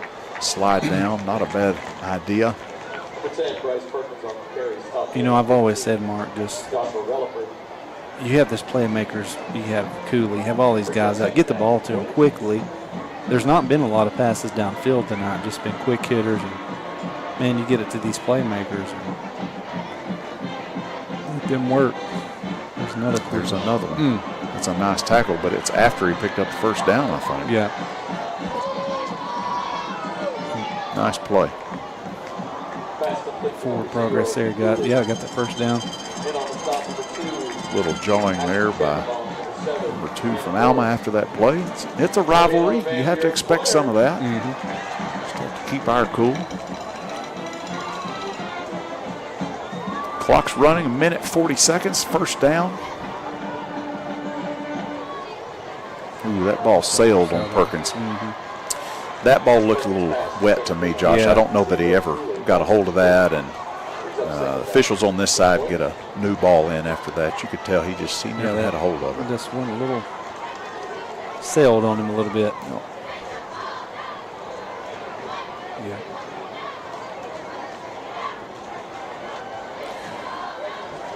Wilcox and Jaden Johnson to the left. It looked like Cooley was kind of wanting a break there. He was tapping his helmet, so he comes out. Peyton Bashir takes his place. Swing out to Bashir. Here we go. This play scored a touchdown at Farmington. Sure did. Look at that. No flags on the play. Great job. Keep your heads. Go celebrate. Right down there. Boy, Peyton turned on the Jets, too. He was in amongst the Airedales, and then he just, in this replay here, I mean, right there, just put it on and was gone. Same play we had at Farmington that scored, and at Farmington, the play prior to that, Bashir dropped one that, was in his hands. Oh, really? You and I could have caught it. It was that simple. Oh, man. And Coach Van Hook went right back to him the next play and scored on that quick little slant, just like he did there. Peyton Bashir, that's a heck of a catch and a heck of a run. He's elusively fast. Yeah, he sure is. We missed that extra point there. Just hit the upright, kick, bounced right. Here it is again, the replay, folks. I mean, right there, just the jet. Just turns it on. Yeah. Looks like he's just kind of, he's a good athlete. Baseball player, catcher for the Pointers. That replay down in the end zone on the Alma side, I saw Principal Brian Kirkendall. Kirkendall and I graduated from Van Buren in 1992. He's a classmate of mine. I was actually in his wedding when he got married. Brian's a great guy. Saw him standing down there. Tell you what, Mark, 30-7. I will, if we can keep it right there going into half, that's a good half of football so far. 1 minute, 24 seconds left to play in this opening half. I think some of our it's going to be very interesting to see how these coaches go in at halftime here, bring these kids back out, and let's see how we finish a game this year, starting this thing off. Well, we're going to learn something tonight, Josh. We want to win this game. That's what matters the most. But we're going to learn something because we went into halftime several times last year tied or ahead and couldn't hold it. So we'll see if that changes this year. Rattle them off: Greenwood, Little Rock Christian, Mountain Home, Russellville. That's 4.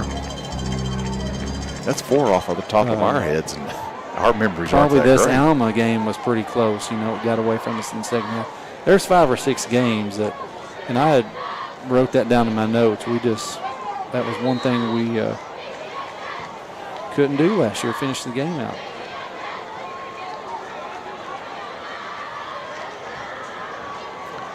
Dudley rolls to the right. Had a receiver there. It looked like he came back and made that catch. Number 1, Cash Ferris. Cash Ferris, 6 foot, 180-pound junior for Alma. Second down, he was out of bounds there. Clock has stopped. Now Alma will go to their 2-minute drill. Swing pass, and he gets out of bounds after picking up the first down. Number 20 there on that catch for Alma. That's Braden Polecat. I know that name. Braden Polecat. Braden was on a couple of my baseball teams when he was younger. Oh. He's the nephew of Randy Riley, a buddy of mine. I work out with at the gym. It's kind of hard to forget Polecat as a name. Yeah. Good kid. Plays hard. And hit the ground there. Good coverage. Yep, good coverage. Talon and Brody were on that. Now Brody Myers comes out as Peyton Bashir replaces him.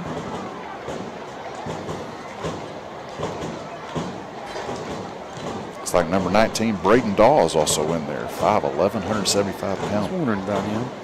Sophomore, good-looking kid. Yeah, he I is. remember in the green-white scrimmage, I was talking to Coach Mike Lowry about his linebackers, and he was really excited about this sophomore group of linebackers. Nice hit there. Got to wrap up. Hang on. Now let's see what the flag is. Flag too, yeah. It's in the area of illegal formation. And that's what it is. Illegal formation again.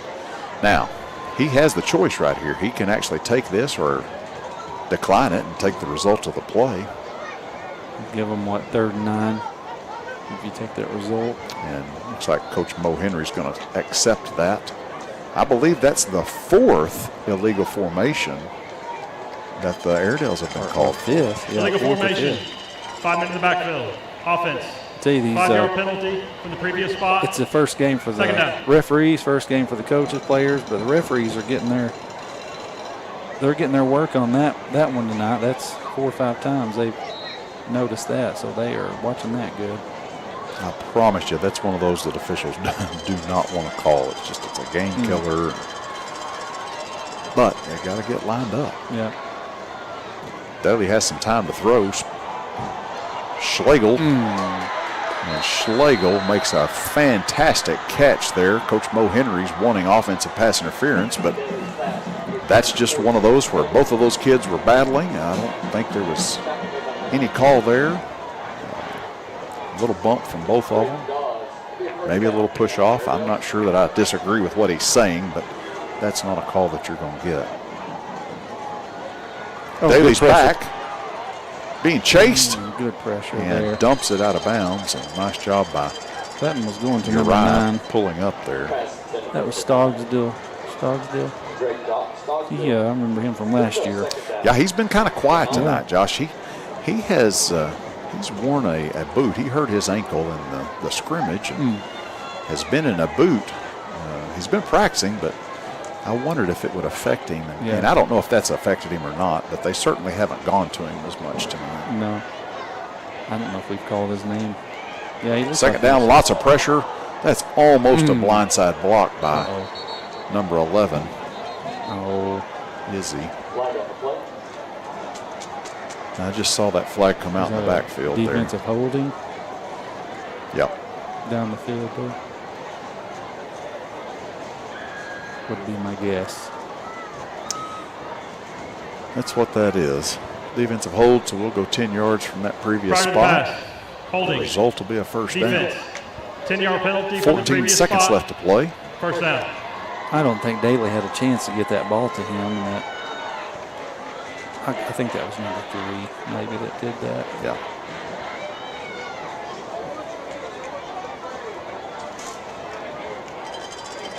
$14 seconds before half here, Mark. It's been a pretty clean game for Van Buren. I mean, there was a penalty there, but not many on us at all. This first half. Coach Henry working those officials, wanting that blindside There block was a good that defense. I mentioned. I think Izzy got away with a blindside block on that previous play. Pass I'm pretty sure that's what Coach Henry's Full pass. Laying into him. talking to the center official about. It happened right in front of the white hat. It was one of those that was almost too close to see. But it was a tough one. Gonna be 9 seconds left here, second and 10. Timeout. Van Buren's going to call a timeout. Timeout. Make sure they've got Van the Buren. defense set up that Their they second and a want. half. They've got one timeout left. Looks like Alma's got 2 timeouts left. Is that right, Josh? Yeah, 2. 9 seconds left. A big stop here would be nice. You said it earlier, but if we could go into halftime up by 23, that would be great. Nice stop here. Keep the momentum switching around to Alma's side. So, it's turned out great crowd, Mark, both sides, as always, but Van Buren's got a lot of folks out tonight. I'm glad to see it. I was talking to someone in the administration office, and they were telling me that when Van Buren hosts this game every other year, the gate brings in enough money to cover the athletic football budget that year. Well, when we don't host it, we struggle to break even. That's how many folks love to come and watch this ball game. Yeah. And it's apparent by the crowd. I mean, they're lined up on the fences and just all around. We're going to see a deep ball here, see if they can go for the end zone or something. He's got Schlegel short, so if he goes down, they're going to have to call timeout again. There's the fumble. The ball's up, and I believe Van Buren's got that ball. Yeah, I think you're right, Mark. Yeah, We do. Is that Big Alex? Van No, Buren 56. comes up with a huge turnover there. It was a nice catch, nice run. Just didn't quite go down. Coach Bush was trying to get the timeout called after that. Looks like Antoine Cooper, Mark. I've not heard. That name's not familiar with me. Number 56 came up with that ball. That's a great first half of football for Van Buren right there. 30-7 is our halftime score. Now we'll see what happens. Yeah. We've talked about it, and now's when we have to see a difference from last year. Can we go inside? Can we coach those kids up? Can we keep them excited about this second half? Yeah. I was talking to Cameron Keller earlier this year after one of the scrimmages, and just asked him, I said, we looked pretty good in this. It was a 7-on-7 actually. He said, we did. He said, but I'm going to tell you the biggest thing, and this is a 16-year-old kid that's telling me this. He said, our culture's different. And I said, well, what do you mean by that? What does a 16-year-old kid mean by the culture change? He said, there's a hunger. He said, the guys that played last year, and there were a lot of them, if you think about it, we started a lot of sophomores last year. He said, we don't like the way that felt last year. He said, I'll be honest with you, there were some guys last year that were just ready to be done. He said, we don't have that this year. And that's a great culture change, and I'll give Coach Henry the credit for that. and these sophomores, juniors, and seniors that didn't like the way that felt, and they're coming back and they're going to try to make it different this year. So we'll see how that happens. Yeah, I think, Mark, you just got to come out. Mental toughness, this is what you start practicing in June for. You go through all those workouts, early workouts, the heat, running, just mental toughness, your strength, just this is what it's about in the second half, trying to stay on top and finish this game out. Well, ladies and gentlemen, we sure appreciate you joining us for this first half, and we will be back after halftime. It looks like the Van Buren dance team and maybe the Alma band getting ready to play. So enjoy this, and we will be back for the second half of action in about 18 minutes and 30 seconds.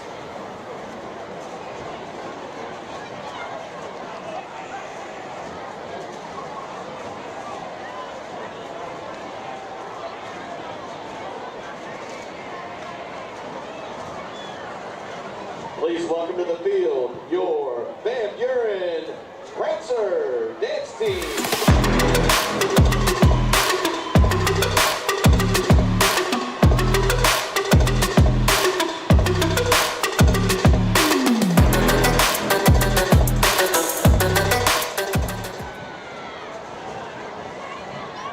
Members of this year's Pointer Prancer Dance Team: sophomore Evelyn Brumley, Yasmin Corona, Strickland Dilly, Ashley Humble, Ryan Yancey, juniors Abigail Boster, Caroline Clark, Madeline Elliott, All-American, Jaxie Irving, Paige Gregory, Miley Jones, Alyssa Lopez, Eliana Morton, and Rebecca Ray, seniors. Callie Davis, captain, two-time All-American. Adriana Durancic, All-American. Ayla Elliott, All-American. Hadley Gilmore, co-captain, All-American. Lacey Loftus, All-American.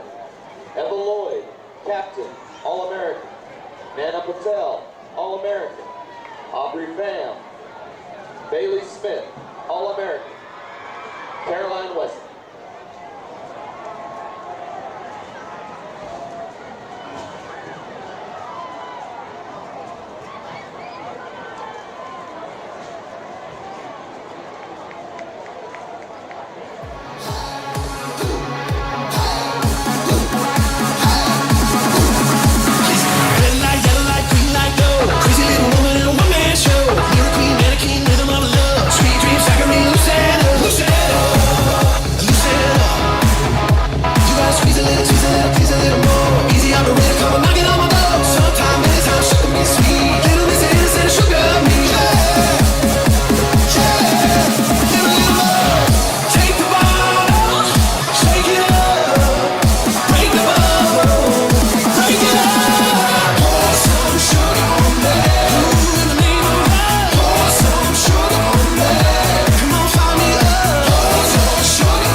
There they are, your Van Buren Pointer Prancer Dance Team.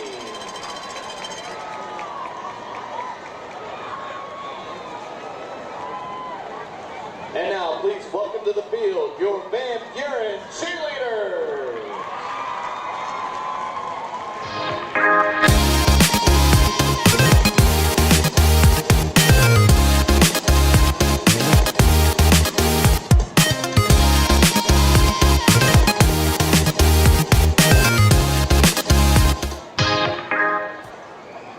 Members of this year's dance team: freshman Emma Pixley, All-American, 1 year. Top All-American, 1 year. Sophomores: Jazzy Alvarez, All-American, 2 years. Riley Inthebong, Abby Malone, Addie Bode, Hallie Mooney, Anna Morton, All-American, 1 year. Hadley Roark, Mahaley Taylor, All-American, 2 years. Junior Vivian Dean, All-American, 3 years. Hannah Hernandez, All-American, 1 year. Emily Rodriguez. Senior Presley Piper.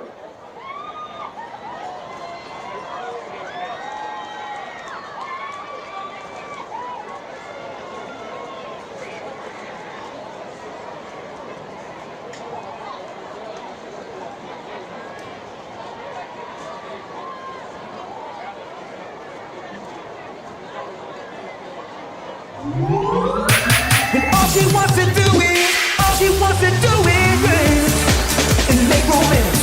But can't feel the heat coming off the street. She wants to party, she wants to get down.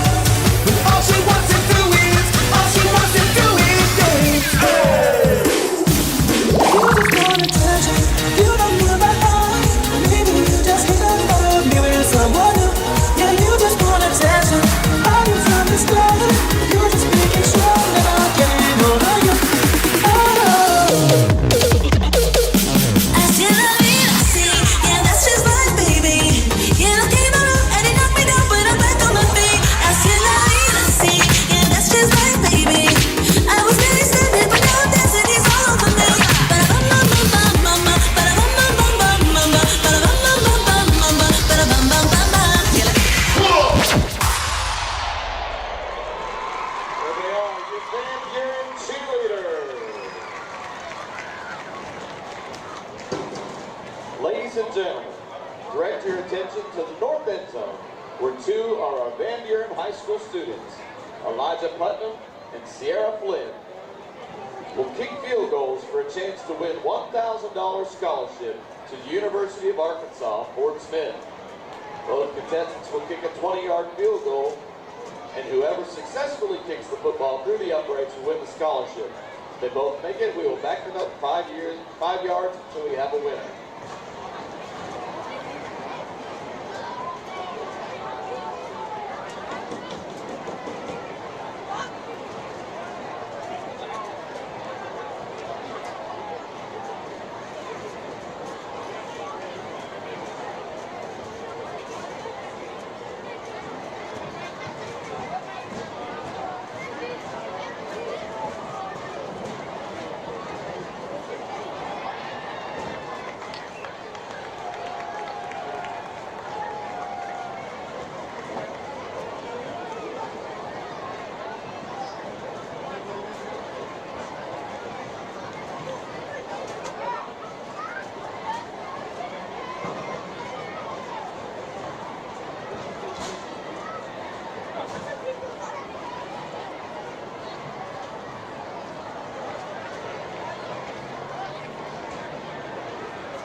Congratulations to Elijah and Sierra. They both won a $1,000 scholarship to attend the University of Arkansas, Fort Smith. Thank you to Dr. Betzel and the UAFS staff for providing this opportunity for our Van Buren High School students. Thank you to the Spirit Squad and Numa for coming to support the Van Buren Pointers.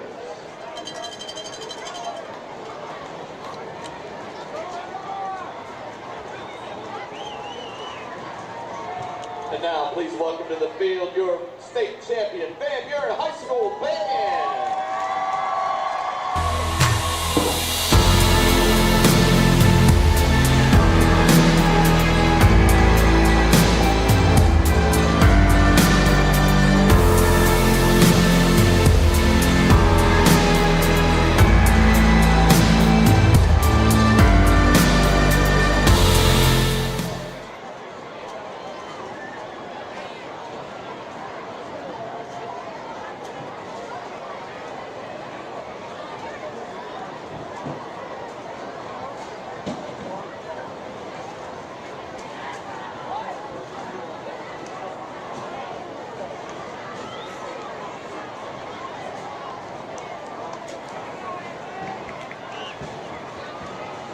evening, ladies and gentlemen, and welcome to a special halftime recognition ceremony for your Van Buren High School Marching Band.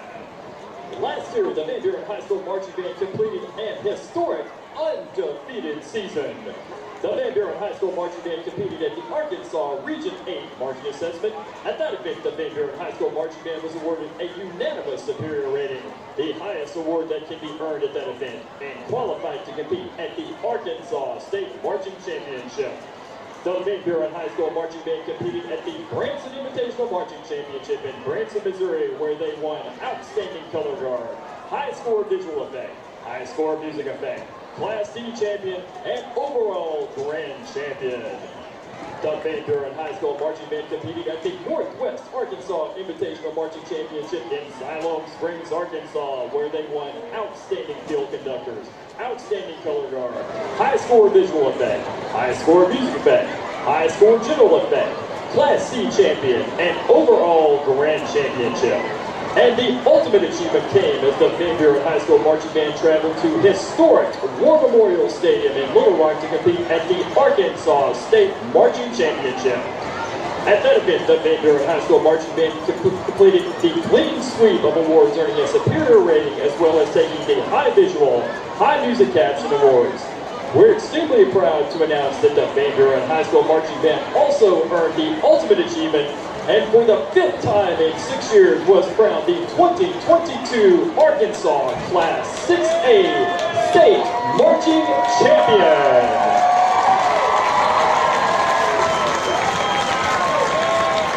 At this time, we would like to recognize 4 of our team members with their 2022 state championship rings. Junior trumpet player, Boston Studdard.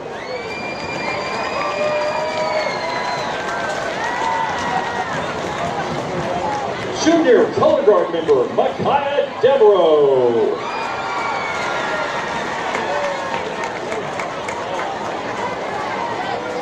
Junior clarinet player, Haley Boyd.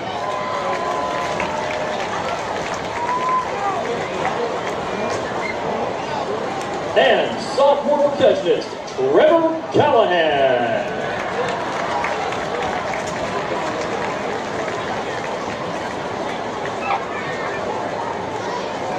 There they are, ladies and gentlemen. How about another huge round of applause for your 2017, 2018, 2020, 21, and 2022 defending Class 6A Arkansas State Champions, the Van Buren High School Pointer Pride Marching Band.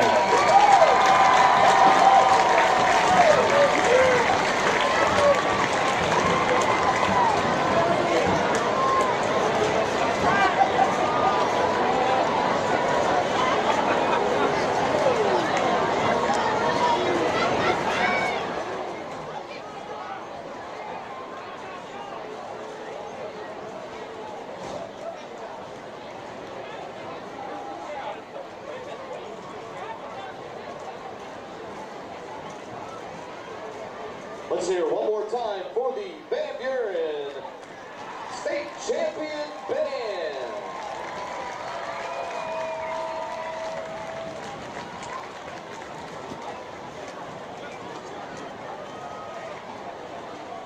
Fans, there are $7 complete pizzas available at the concession stand. Whole pizzas available at the concession stand for $7.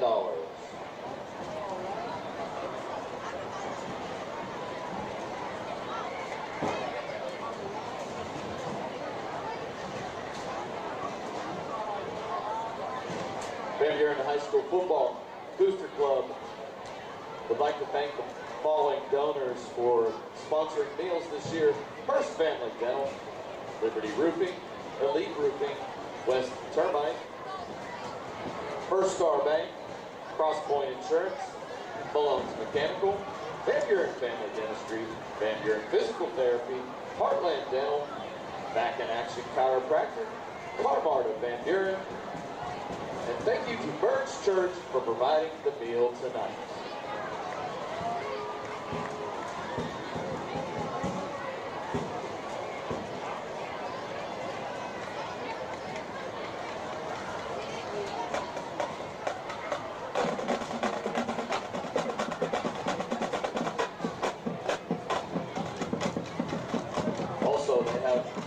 slices of concession stand for $1.50.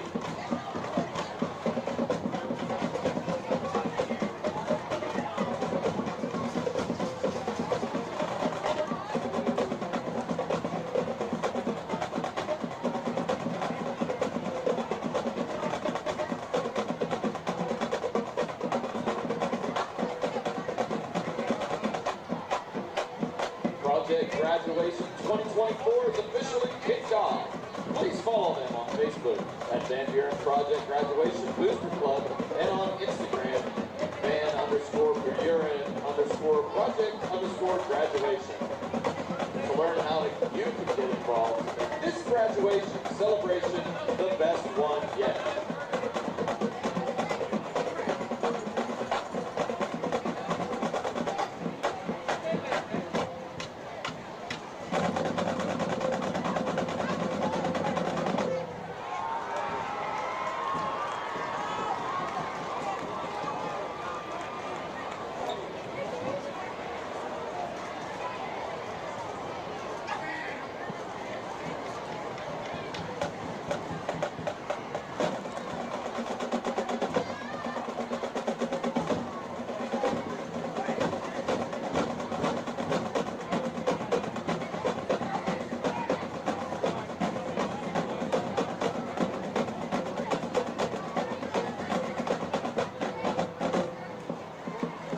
We would like to give a big thank you one more time to our season sponsor, the University of Arkansas, Fort Smith.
Please welcome back to the field for your second half, your Van Buren Pointers.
J.D. Fredrickson.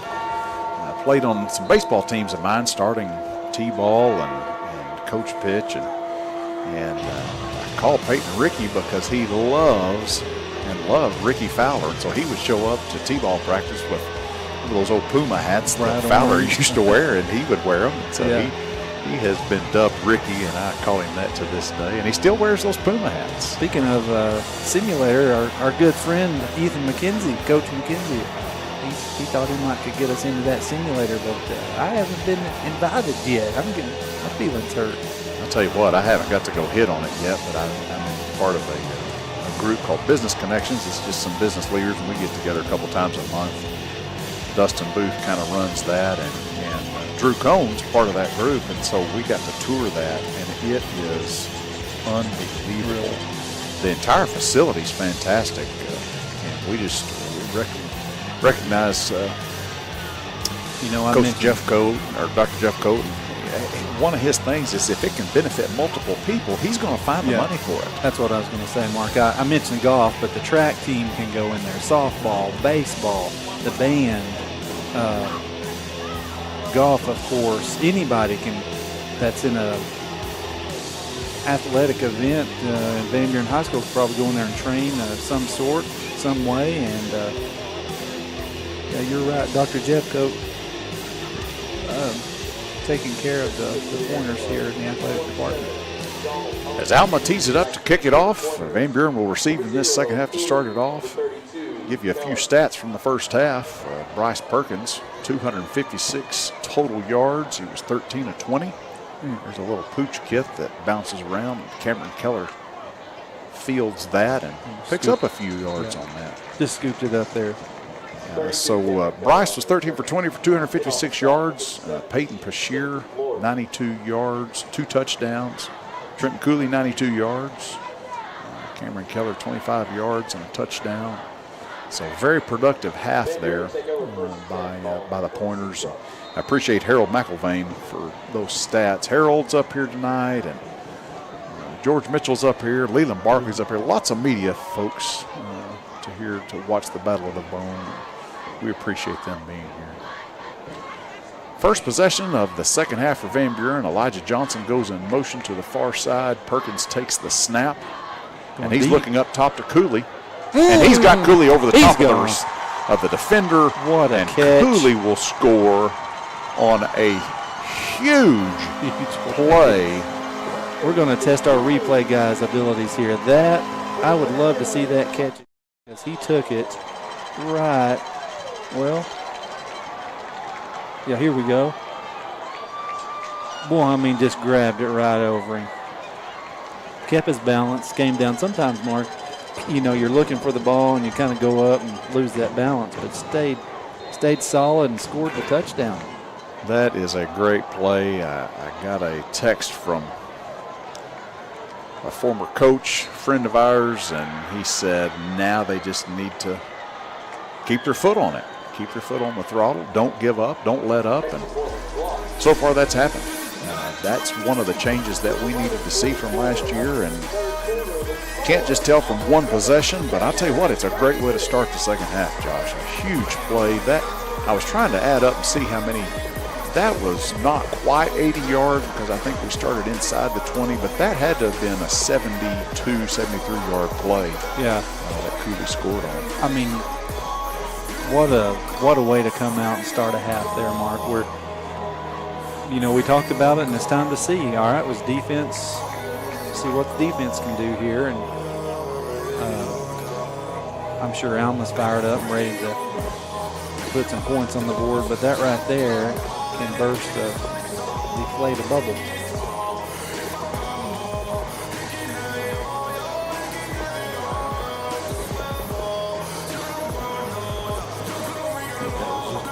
That was just one play, wasn't it? First play of the half. First play of the half.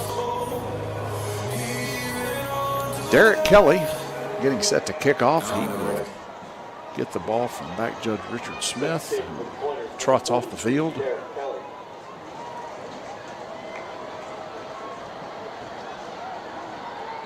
Kelly sets up. Number 14, Schlegel deep for Alma. Kelly puts the ball in the air, headed toward the end zone. That ball's going to be fielded at about the 1-yard line. Good kick. Almost a good tackle. Didn't quite wrap up. Tough run there. Number 1 on that return for Alma. Cash Ferris. Cash Ferris. It's the second time we've called his name tonight. Yeah, that's kind of a. I don't remember that name. So Big Alex Welburn brings his defense back out to the field.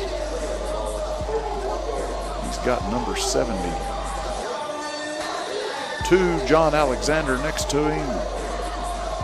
Looks like number 89, Aaron Ray, to his left. I didn't really hear any defensive stats, Mark. Maybe we didn't have them, but Big Alex was on several tackles, him and Uriah Henson. There goes quarterback again. That's what we talked about. You know, I think that is how Daly's going to hurt the Pointers. Yeah. It hasn't been through the air. And he comes up a little slow there. He's had that injury to that hamstring. Yeah, he's stretching it out now. We kind of wondered how full speed he was going to be, and so far he's actually played well, but he comes up a little gingerly there after that hit. But he has really done well running the ball tonight. Braden Polkat comes in motion. A give to Gonzalez, and he is met in the backfield but not wrapped up. Well, there we go. Hit Great several pursuit. times there. Man, what a pursuit. Darren Mays, number 15, got through there. I mean, had him in the backfield, Mark, and just the kid was able to keep his feet. That's another one of those sophomore linebackers that linebacker coach Mike Lowry was talking about. He's really excited about him. Big Alex hurt here, Mark. Something bothering him. That's going to bring Jacob Wagner in. 6 foot, 240-pound senior defensive lineman. He will spell Big Alex Welburn, who will go over and talk to trainer Jordan Qualls. It's ankle or I'm not sure. Daly Rose left. Oh, and there's an interception. Boy, Peyton Brashear read that, I mean, to a T. Just stepped right in front of that play. He read that so well. And he and Coach Mo Henry are excited on the sideline. He just jumped that pass, Josh. He saw it coming, watched the quarterback's eyes, and Boy, sure did. stepped right in front of number 14, Schlegel. Yeah, great job by Peyton there. I think that's our first. Now we have a turnover right before halftime, fumble. Good to get a turnover there. Good run there by Keller, I believe. Tell you what, Mark, be a good time to run the ball, eat up some clock. I wouldn't mind them scoring one more time. That'd put this thing in the mercy rule. Just I'll tell you what, Josh. not a Friday night. Established that run just like Coach Mo Henry said, and 5 yards on first down on that run to Keller's. That's big. Yeah, it was. Perkins has time, going to roll to the right. Yeah, good smart. Just kind of had to dump that one out of the way. Yeah. I'll tell you what I'd like. I don't think they've attempted, and maybe one pass to Wilcox tonight. You'd mentioned him in the scrimmage, had 4 or 5 receptions, and Elijah Johnson too. I think he's had 1 tonight or 2, but I'd like to see them get involved a little more. Yeah, both of those guys had 4 receptions each. Wilcox had 4 for 73 at Farmington, and Elijah had 4 for 55. Both of them very capable and will play a role. Here comes a screen. One block to miss. And boy, about setting up good. Number 7 from Alma, Landon Morris, read that well. Ethan Hurst had that block and just couldn't quite get between he and Keller. Well, this is something we've not had to do all night, Mark. I'll be interested to see how this goes. This is a very important part of the game. Deep snapper, get the ball back. Get all your men on the field first. Got to have all your men on the field. I heard Harold McIlvain say that they Van Buren scored on all 5 of their 5 possessions in the first half. So Good snap. I believe Hunter we got that off have. quick. Do we have too many men on the field? Or maybe 1, Ferris with the return. Flag on the 2, play. 11. I count 11. It looks like we've got some kind of illegal formation. I think's what the officials are trying to figure out. So, Coach Bush has an option here to re-kick this Illegal or accept formation. the penalty. Kicking team. And he's going to make 5 Van men in the Buren kick it backfield. again. Yeah. 5-yard penalty. Not a bad idea. There was Replay, quite a bit of 4th down. pressure on that. Who's our deep snapper, Mark? I tried to notice there. It looks like 90. 90's our kicker. That's Manning Dodson. Looks like maybe Shivish. It's Is it 79? Yeah, that's Chasen Thibodeau. Okay. Chasen Thibodeau was the center last year and deep snapper, and he's been moved to left guard next to Ethan Hurst, but he looks like he's still doing the deep snap. Good Good snap. Just snap. gotta Lots get of pressure. Not a bad kick. A fair catch called for, and Thibodeau actually the first man down the field as the snapper. So Van Buren, for the first time tonight, 8 minutes and 26 seconds to play in the third quarter, has to punt. And the punt was successful after the penalty was accepted for an illegal formation. So the defense comes back onto the field. part of those special teams that, you don't think about it a lot during the game, or just a normal fan, but boy, they're so important. Punting, coverages, just all that really adds up. Gonzalez over the right side and knows that he had a shoestring tackle there. He was about that shoestring tackle away from busting that for a large gain. Still picks up about 6 on that play. Gonzalez is a hard runner, Josh. I like that kid. Yeah, he sure is. Is he a senior, Mark? 24? Yes. Senior. Only 5'9", 165 pounds, but he runs hard. Kind of like Keller. Just a hard runner. Just a point in the game we need to see if the defense got see what we got in us. Nice cut back there by Gonzalez, and that's going to pick up a first down for Alma. Couple good runs there. 24, Gonzalez on the carry. Notice, like you said, Van Buren has moved in a couple of new players. They're shuffling in some of those defensive linemen, trying to keep some fresh bodies. You just have to, Mark, with the early on game. A lot of these kids are not quite up to game speed probably, and get some fresh. Now here we go. First one of the night.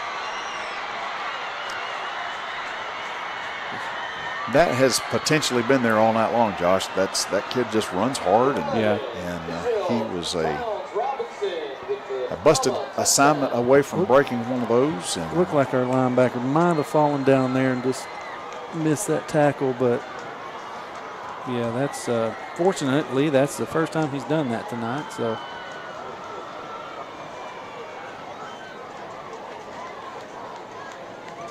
just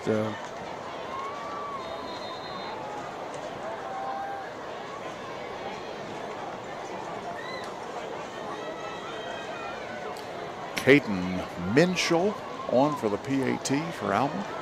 Kick is up, and it is good. So 36-14 with 7 minutes to play in the third quarter. Tell you just a little bit about the Van Buren tennis team, Josh. Greg Gilliam was hired this summer as the Pointers' new tennis coach. He's recently involved with the Southside tennis team. He's a tennis pro with the Western Arkansas Tennis Association. On August 14th, the team played Conway at home. Seth Dunn and Jackson Cervantes, Van Buren's number 1 and 2 players respectively, both won their matches. And then in doubles action, Van Buren's team of Eli Adams and Josh Adair won their match. The team was supposed to play this week, Northside one day, and then they were supposed to play Russellville and Mountain Home in a 3-team set another day this week, but the matches were rescheduled because of the extreme temperatures that we've had. They will be back in action next week at Arkansas Tech. They're going to take on Harrison and Greenbrier down there.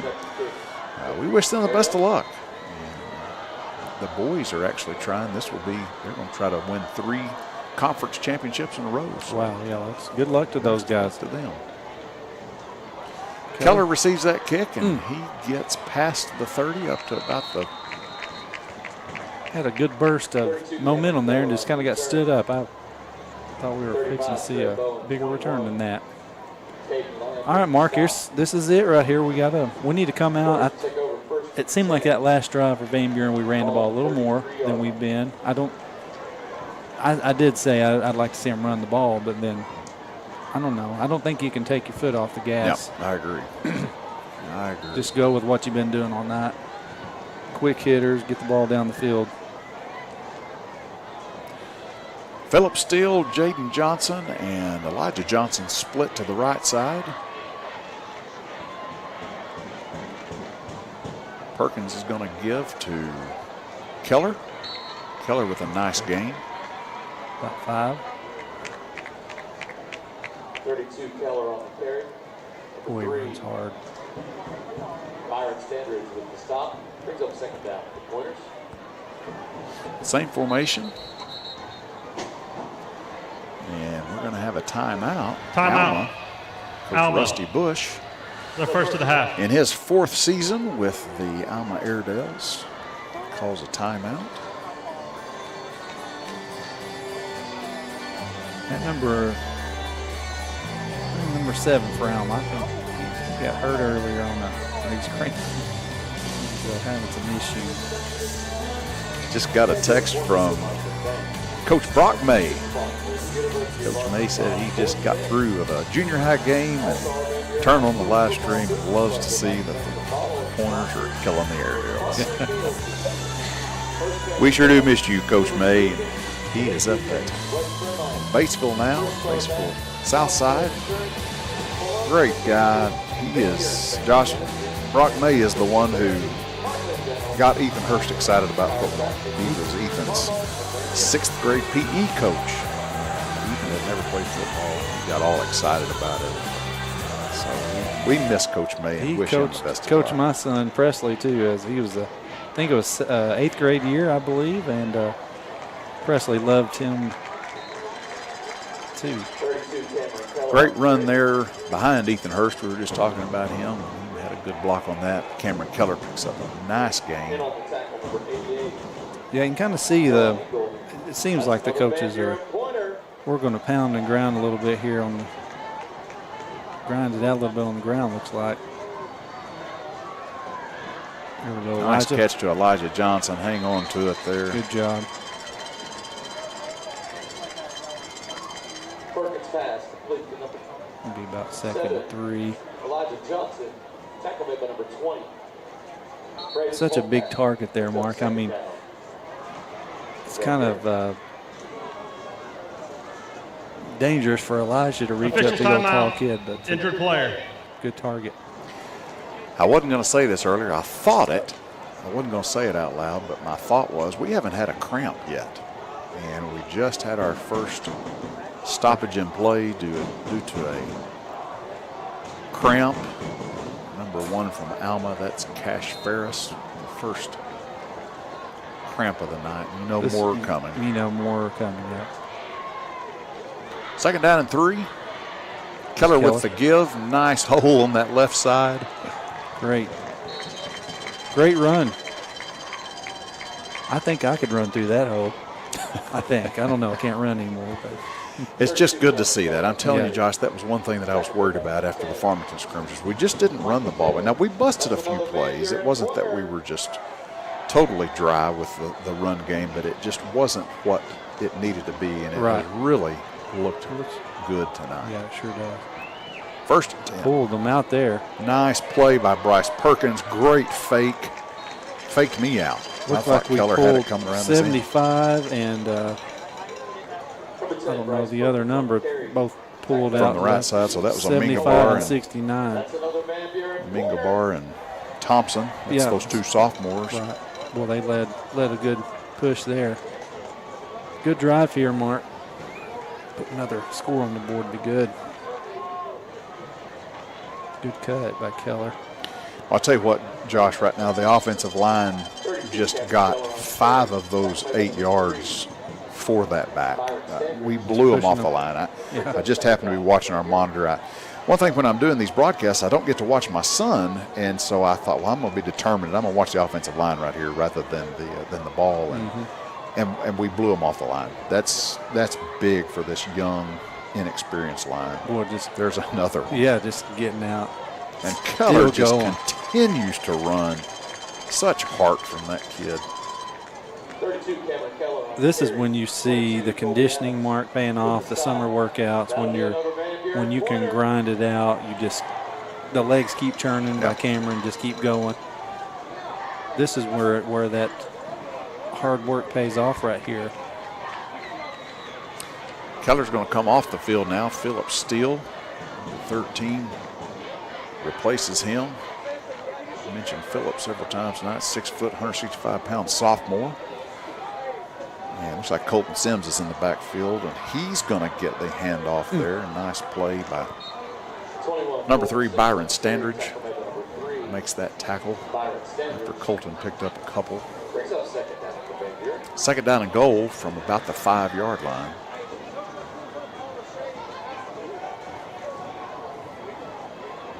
Van Buren taking a little time like you asked earlier, run a little bit of time off the clock. Yeah. Colton Sims going to check out as Keller comes back onto the field. This drive was eating up some time. Perkins with the snap. Fakes. Oh, has a receiver. Did he stay in bounds? He did. What a great catch. Number 32. That's Keller. Wow. Let's see that replay.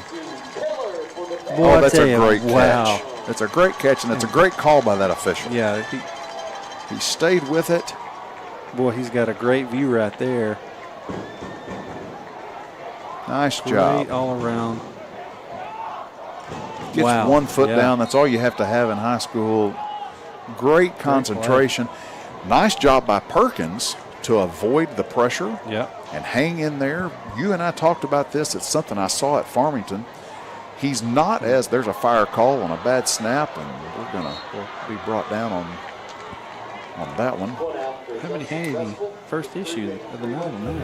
One thing I noticed about Perkins at Farmington, he had a chance to run. There was a play, and it's just funny the things that you notice. But we noticed this last time, there were several times that Perkins ran. Yeah. When we wanted him to just sit in the pocket and give the play time to develop. And he did that at Farmington. And he was being pressured, and he sat there, and he waited, and I believe it was Elijah Johnson that finally got open, and he dumped one over. Well, that's the same thing that happened there. Yeah. The Bryce Perkins of last year would have tucked that and ran. Right. But he waited, and then he found Keller and just places that. He placed that ball over both of those defenders' heads. Only Cameron could just put it where Cameron could get it. Yeah, you're exactly right, Mark. I'm seeing a different Bryce tonight. I know this first game we got a lot of football left to play tonight and this year, but there was several times last year that he took off. And when quarterback's running down the field and those headhunters, those linebackers are looking, and it just be a fumble or something, an injury. It's just like, man, he's such an important player on our team that we don't need him hurt. Well, and I'll tell you what else has changed about Perkins. And, when your son plays for the team, you kind of get an insight into the locker room. But Bryce's attitude's changed. Yeah. His demeanor has changed. It's not all about Bryce. And as the quarterback, you have to have some of that, right. But Ethan has just talked about what a leader Bryce has become this year. And he's leading devotions at the end of practice on certain days. He's with the coaches when the coaches suggest something. It's not an argument. It's a discussion, and he's open to it. And that's maturity, Sure. And you talk about leadership and how you have to have it, and it starts right there with the mental aspect of it. And it's just great to see. We know he has the physical abilities. Right. We know that this is his 3rd year as a starter. He's got the experience. And now to see that maturity as far as his attitude, that's huge. You get, there's 11 guys on the field at one time. He's one person, but when you have the leadership and just the confidence that he has, you get those other 10 guys backing you up and ready to go, man, that's worth a lot. Yeah, absolutely. Alma brings their offense back out on the field. Let's see what Jackson Daly can do here. Good to see Alex Welburn back out there. I don't know what happened earlier. There we go. He got the tackle. And we had a flag come in there. I thought I saw that. Face mask maybe? Yeah, I think so. Come in at the end. Now, here's the thing. Looks like it may be a horse collar. So that's going to be a big penalty if it's actually a horse collar. Personal foul. Horse collar. Number 99. Defense. He just had a hold there and kind of fell down and first down. Brought the guy down. Yeah.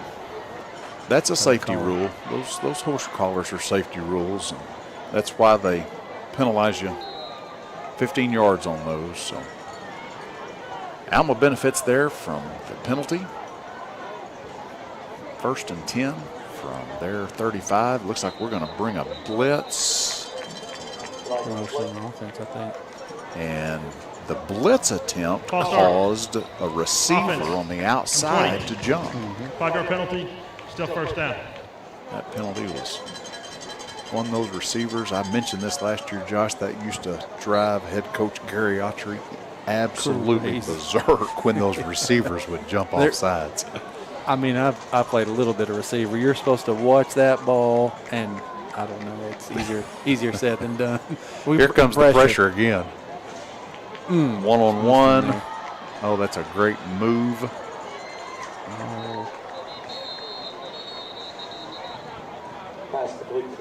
The coaches next to us in the Alma booth are saying that may have been a block in the back against one of their receivers.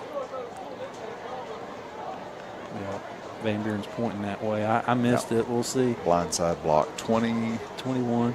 At the bottom right of the there. screen. Yeah, Boom. sure enough. Yeah. Good call there. Good catch. Those used to be legal hits, Josh. When you and I played, that was what you we looked called that for. The crack back. Absolutely. Blindside block. Offense. But you number can't 20. hit them 15-yard penalty when they're not looking. foul. Again, we're back Replay to first safety. down. We're back to protecting those kids. And I know you hear a lot of people not like that call. That's not football. Let them hit. And I understand that's the way we played. But is that the defenseless player thing right there, or is that on more of a receiver? That's actually one of the new rules this year, Josh. The defensive player. We said we were going to talk about some of those rules. That was just a blindside block. He's got to be able to see that block come. The defenseless player, for instance, is a receiver that's gone up in the air when the quarterback hangs him out. Is what we used to say. Yeah. And he is a defenseless player. So the only way that player can be tackled or hit is if the defender leads with his hands or wraps up.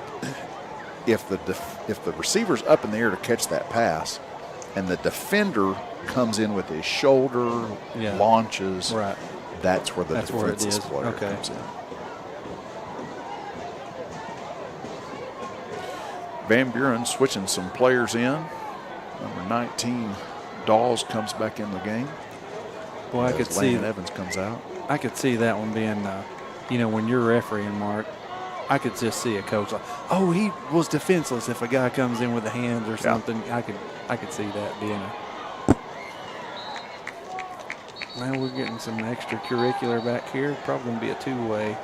Yeah, number 20, White. I don't know. That's more Alma, I would say. But Van Buren kid was laying on the ground. We'll see if they give it to both of them. But number 20, Braden Plocat was pretty fired up on that play. We talked about him earlier. He really is a good kid. This is just high emotions and rivalry. And these kids probably played Little League football against each other, basketball, baseball. They just know. I mean, being 5 miles away from each other, they know each other. they're going to get both of those players. That's number 19, Braden Dawes, was in on that. And if you noticed that, he's a After the play sophomore. was He just over, got in the ballgame. We have 2 fouls by both teams. Unsportsmanlike conduct. Defense, number 19. Offense, number 20. Those penalties offset, be third down. So getting a little bit chippy, but if you notice that, Coach Henry had called Dawes over to the sideline while the officials were trying to sort it all out. I was just saying, hey, kid, we got to keep our heads. Yeah. Let's go back to what number 1 was, and let's keep our emotions in check. Right. And that's a teaching moment there. Nice job by Coach Mo Henry. Some pressure.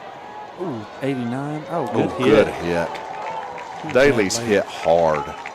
That was number 14, I believe. Mark, I don't know if I called that name. That's Hayden Green. Officials timeout. Injured player. That's a 5'10", 175-pound senior. Laid the wood. Watch this. And Daly's not up. Watch this replay. Here's a good boy. Just got him Right on in the the hip. hip. Good hit. Yeah. He's gonna be slow getting up, and we hope he's okay. We certainly don't wish anyone to be hurt out here. Jackson Daly from a great family. Dad Adam, who played for the Razorbacks, Mom Brooke, Uncle Clark Moore that played for the Razorbacks. A lot of football genes in that family. Just a good kid. His granddaddy David was in the office not too long ago and said, "Oh, it's over his head, Mark." That's going to be a safety. Yeah. I'll go just kick it out in. That's a safety. His granddad was telling me that Eli Drinkwitz, who's the coach at Missouri, who's an Alma kid, had offered Daly a preferred walk-on to come to Missouri to play linebacker. Okay. And so that's at least what his grandpa had said. The quarterback, did you say? Yeah. Quarterback. Okay. Jackson Daly. Wow.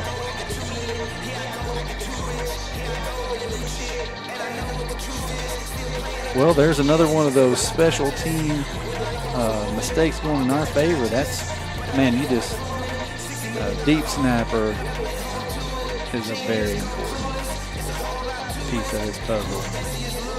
Van Buren's guys only snapped it once, and that was a good snap. So 44-14. One more score, and we do get to that mercy rule. 58 seconds left here in the third. This ball will be put in play from the 20-yard line. That's where Alma has a free kick. They can either punt this or they can kick off. This is one of those that the officials have to get on their walkie-talkies and remind each other exactly where to set up. It's not something we see a lot, and it's just like a kickoff. We just move it all the way to the 20. Defense is still 10 yards away like they are. This crew's got it. This crew's done a good job tonight. Yeah, they've had lots of flags and typical first game, but they've kept it under control, especially for a rivalry. And so far, so good for the officials. Well, a little miscommunication there, I think, with Cooley and 17. Torrey Williford? Torrey? I'm going to say Torrey. Torrey Williford, 5'7", 140-pound wide receiver, sophomore. Called his name. Well, he was trying to get into the record books Yeah, there. He wanted in the stats. And he was ready to get in there. he told Cooley to scoot over and let him just have some of that. Yeah. I think he and Cooley will probably have a conversation about that I'm later. sure they will. 1st and 10 from Van Buren's 45. 54 seconds left to play in the third quarter. Cooley goes in motion. The fake to him. That was a different formation because Ethan Hurst ended up on the right side there. Not sure what that was. Oh, he pulled. Yeah.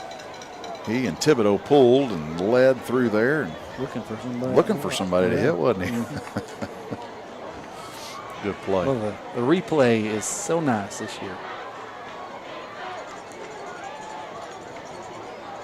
Perkins scrambles and just can't get away from it. Easy there. Yeah, careful.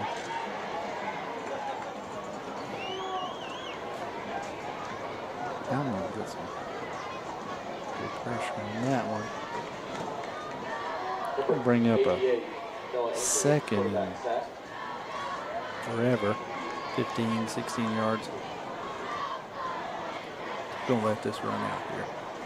You mentioned the replay, Josh. I tell you what, and we talked about him That was last the year, end. but Dustin Third quarter. McRoberts and his crew, Josh, they do such a good job Oh, with man, the technology, amazing. the Yeah. Pointer Media stuff, and the camera guys. I think we're actually going to have, he said, another camera angle next Yeah, I week think so, maybe, yeah. and so these things just, they improve, and they've got a couple of amateurs like you and me to work with, and so it's kind of a struggle for them, I'm sure, but they do such a good job. But I mean, all we have to do, Mark, is show up and talk. Yeah, we have some paperwork and stuff in front of us, but for the most part, it's all ready to go, and man, we're just super appreciative. Hey, I'm going to take a second here while we got a little break. I'll mention UFAS again. University of Arkansas Fort Smith, for thank you so much for being the exclusive game day sponsor for the Van Buren Pointer football season. UFAS offers over 70 academic programs taught by experienced professors and is proud to be Arkansas's most affordable four-year college program, putting knowledge to work since 1928. The University of Arkansas Fort Smith. Appreciate you guys. I'll tell you real quick about University of Arkansas Fort Smith. They also did a field goal kick at halftime. Yeah. And what they're doing is, I believe they're offering scholarships. So if you make a 10, 15-yard field goal, whatever it was out there, it's a $1,000 scholarship. And they picked a kid from Van Buren. And she came out and Looked like put it she through was, the uprights. Yeah, I mean, just put it right over. We appreciate University of Arkansas Fort Smith. Swing out to Cooley there. Cooley picks up another 10 yards. Boy, when he gets the ball, Mark, and turns it on, he is so quick. Third down and about 9.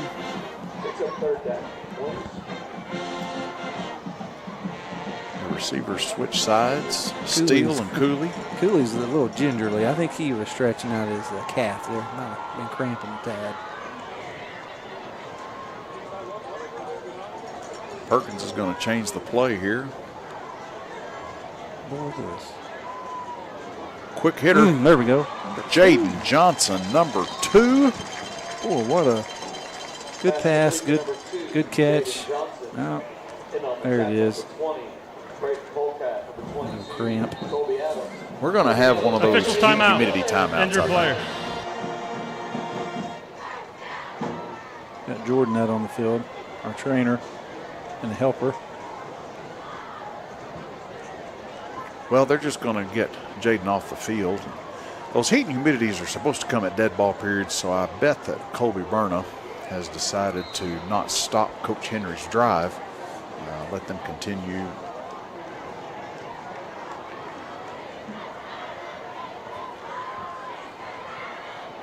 Good block there. Colton Sims right up behind Ethan Hurst.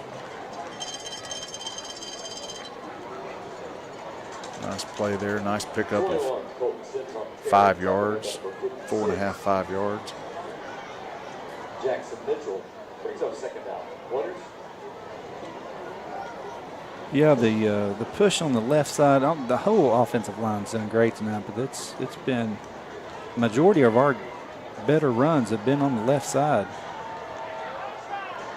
As Colton Sims goes to the right side and picks up the first down. Yeah. Almost. But just shy. Majority of the better ones have been to the left. Well, I think that's just experience, Josh. Yeah. It's just, you got Thibodeau, who's a senior, and Ethan, who's a junior, and those guys have. Thibodeau, this is his third year start. So they've been Ethan, through his second year. Yeah. But I tell you what, one of the big question marks in my mind was the offensive line, just because of how young, and they have really impressed me. Pulled that time. Perkins. Bryce kept the ball. Nice block downfield by Phillips. Steele, did Got he get there. in? Did he? Nice Yes, touchdown. he did. All right. That is a great run but it was a great downfield block by the sophomore, number 13. If we can see that replay, Ethan Hurst and Thibodeau pulled to the right side and paved the way.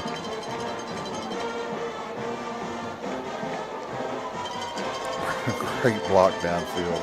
Yeah, just barely hit that pylon and got in, got the 6 points there. Manning Dotson on for the PAT. Snap is good this time, and the hold is good. There's our mercy rule mark. We're 37. What is it? 35 mark for a mercy rule. 35. Anytime in the second half that you reach 35 or more, continuous clock. Exactly. Except for what, a timeout. Oh, you're Couple supposed things. to actually stop it on first downs and scores and timeout. There are several times you're supposed to stop it by the book, and it just kind of depends on the game and how quickly the coaches I want was to be going to done. say the with coaches probably. There are times when both coaches are ready to get the heck out of here. Yeah. I've done it to where we don't stop it. We run it through a timeout or through everything. I don't remember being at one like that, but I could see if it was a. That's not by the book. These guys are doing it by the book. It's supposed to stop during the change of possessions and after scores. These guys are doing it right.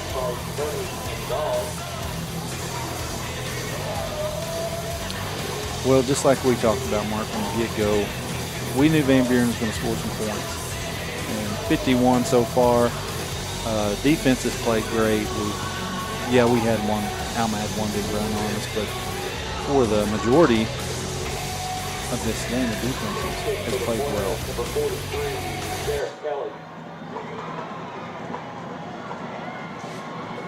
I've been impressed with Derek Kelly kicking off tonight, Josh. He is putting him. He really has a good leg. That one didn't quite go as far, but gets it down inside the 5. Good Return coverage. back up to about the 30. Host of pointers here. 23, Peyton Brashear. 14 is that's Hayden Green on the stop. 14, Hayden Green. 23, Peyton Bashir with the stop. Looks like we got number 30. Has he been out there tonight, Mark? I don't remember that name. I don't remember that. Gabriel Alfaro. So it looks like we're putting in maybe some fresh legs here. And there goes that mercy rule clock as it begins to run. This is a great opportunity to get some younger kids in, Mark. Get some. I mean, you don't ever. I mean, it's. Alma needs to snap the ball, or that's going to be a delay game. Timeout. Coach Rusty Bush is going to Alma. have to call a timeout. Yeah. They're second of the half. I was trying to say you never want to just say a game's over, but I mean this. Van Buren's in good control here. Good time to get some younger guys in, get a little experience, get a little varsity experience. I tell you this though, we're up 51-14. Last year when we were up 51 to whatever, you and I weren't very comfortable still. You know. No, that was against Mountain Home. At the end of the year last year, we had so many heartbreakers in the second half, and we were just never comfortable. You know, even a lead like this, I don't know that we were comfortable. I guess you're talking about Siloam. We had a good lead, and we're like, we end up winning, but that Mountain Home game, we'll probably both never forget that one. That was a heartbreaker. But hey, enough about last year, and this is a new year, and off to a good start so far.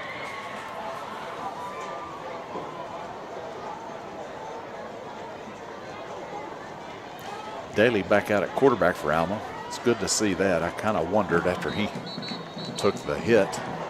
24, Gonzalez on the carry. Yeah, we 15, Darren Mays host of stop. pointers on that tackle there. We've had Second down. good penetration by the defense tonight. Been several guys helping bring these Airedales down. It's been good to see. Good pursuit. Second down and 9 for Alma. Aaron Ray, 89 on this left side here, the left end, Mark. He's a big, tall kid, good-looking kid. Daly airs it out and threw that one. Looked like he threw that about as far as he could throw it, and Yeah, he sure did. just overthrew the receiver over there. The receiver actually had a step on our corner. Looked like our corner may have slipped. but Daly out overthrows him there. I'll tell you what, Mark, I'm looking at our corner roster. There are a lot of sophomores on this team. Yeah. I mean, the future for Van Buren is in good hands here with Mo Henry. A lot of guys, young guys playing tonight, too. Cross right there by the receiver. Schlegel. Schlegel almost made a fingertip catch. Looks like we have a hold maybe before the pass. Defensive holding. I missed that. So that will be Prior to the a pass. 10-yard Holding. Number 11, defense. 10-yard penalty from the previous spot. previous First down. spot. Brody Myers Timeout. Injured player. called for the hold, and we have an injured player on the field.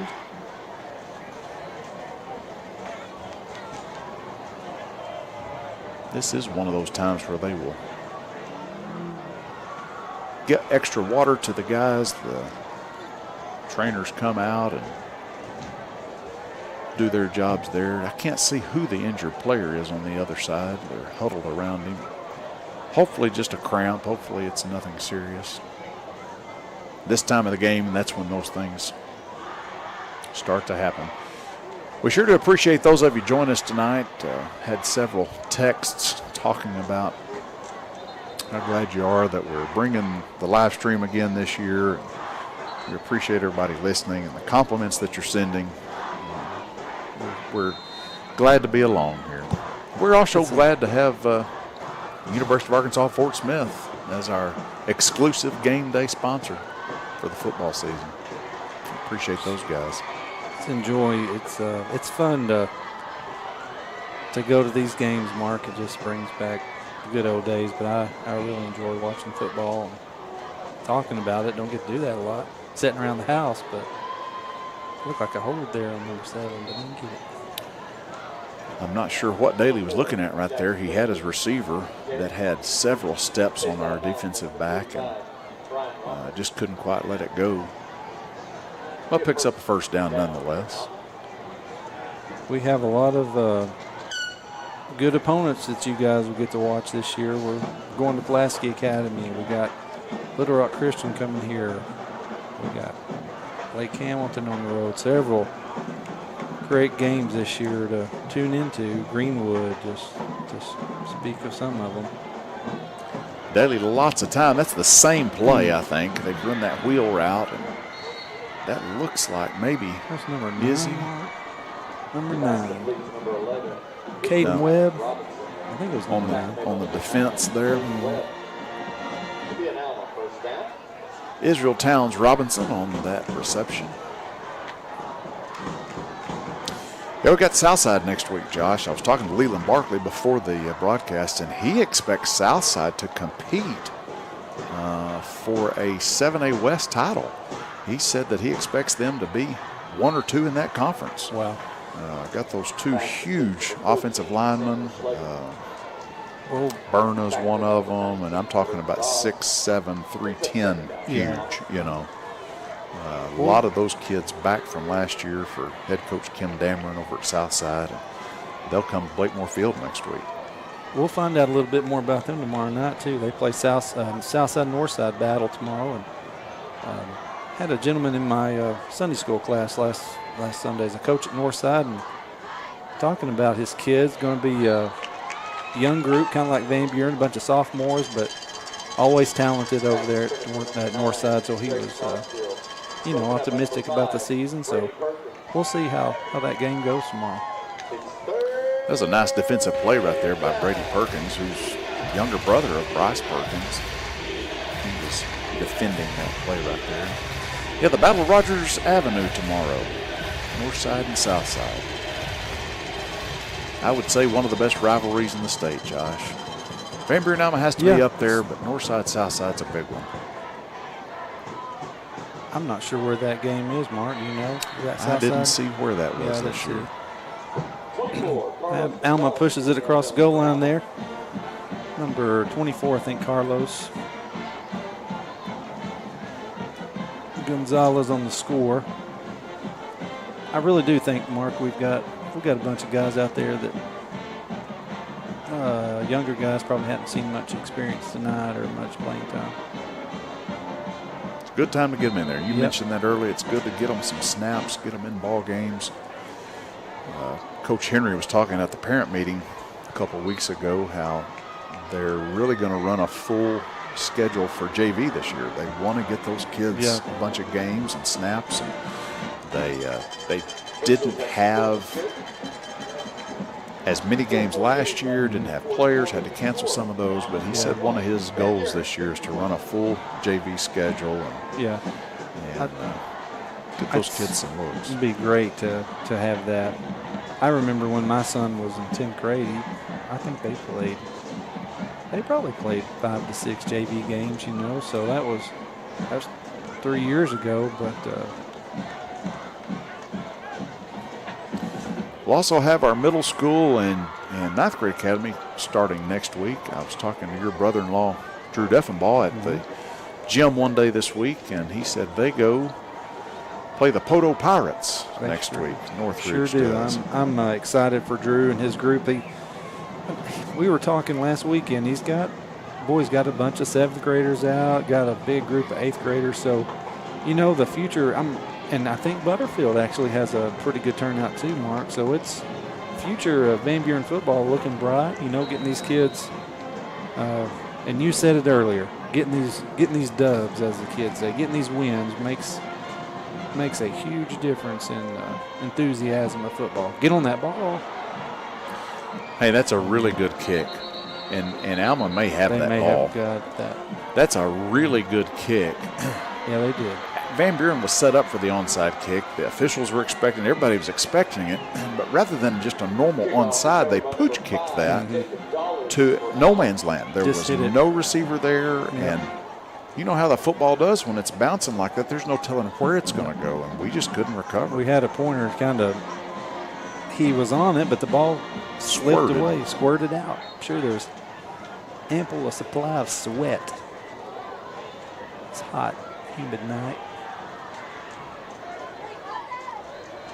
So Van Buren's defense comes back out on the field as the clock continues to run. Now we got one coming on here late. I don't know if that's too many or we didn't have enough. Daly under pressure. Now he's going to let one fly to the back of the end zone. I think it's a little too far. Well, we were late getting players on. We actually we started that play with 9 and had to run 2 on. Now Van Buren's starting to bring Peyton Bashir and some of the starters back in. Bring up the guys there.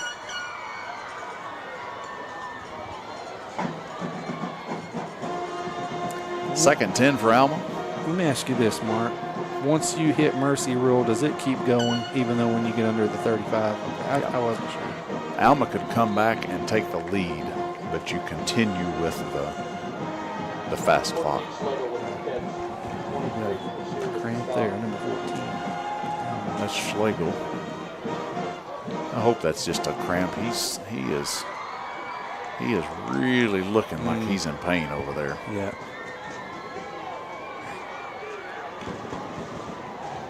Knock on some wood. I have not had a cramp in a while, but when they do pop up.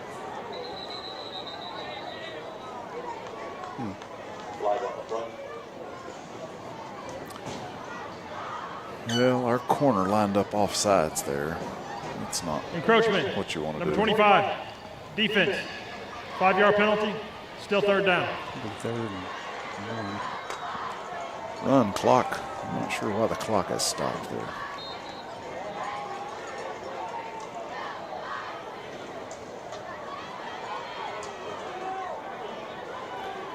Third and a yard. Daly back to pass, and he's going to try to dump it over the middle and just over our defender. Number 8. Oh, that's Caden. It's Tristan Ray. Tristan Ray out there, sophomore. Boy, I mean, he just looked like he had a fingertip right on it. Tristan Ray was the ninth grade quarterback last year. And actually took some snaps at quarterback up in the Farmington scrimmage. You know Tristan, he played some second base for the baseball team this year for the varsity team. It's going to be a good one. Good one. Oh, there he was on the hit there. 8 and number 12. Pass complete to number 11. Landon Evans. Yeah, good pop there.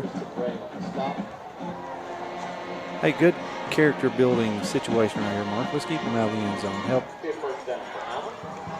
Help the defense.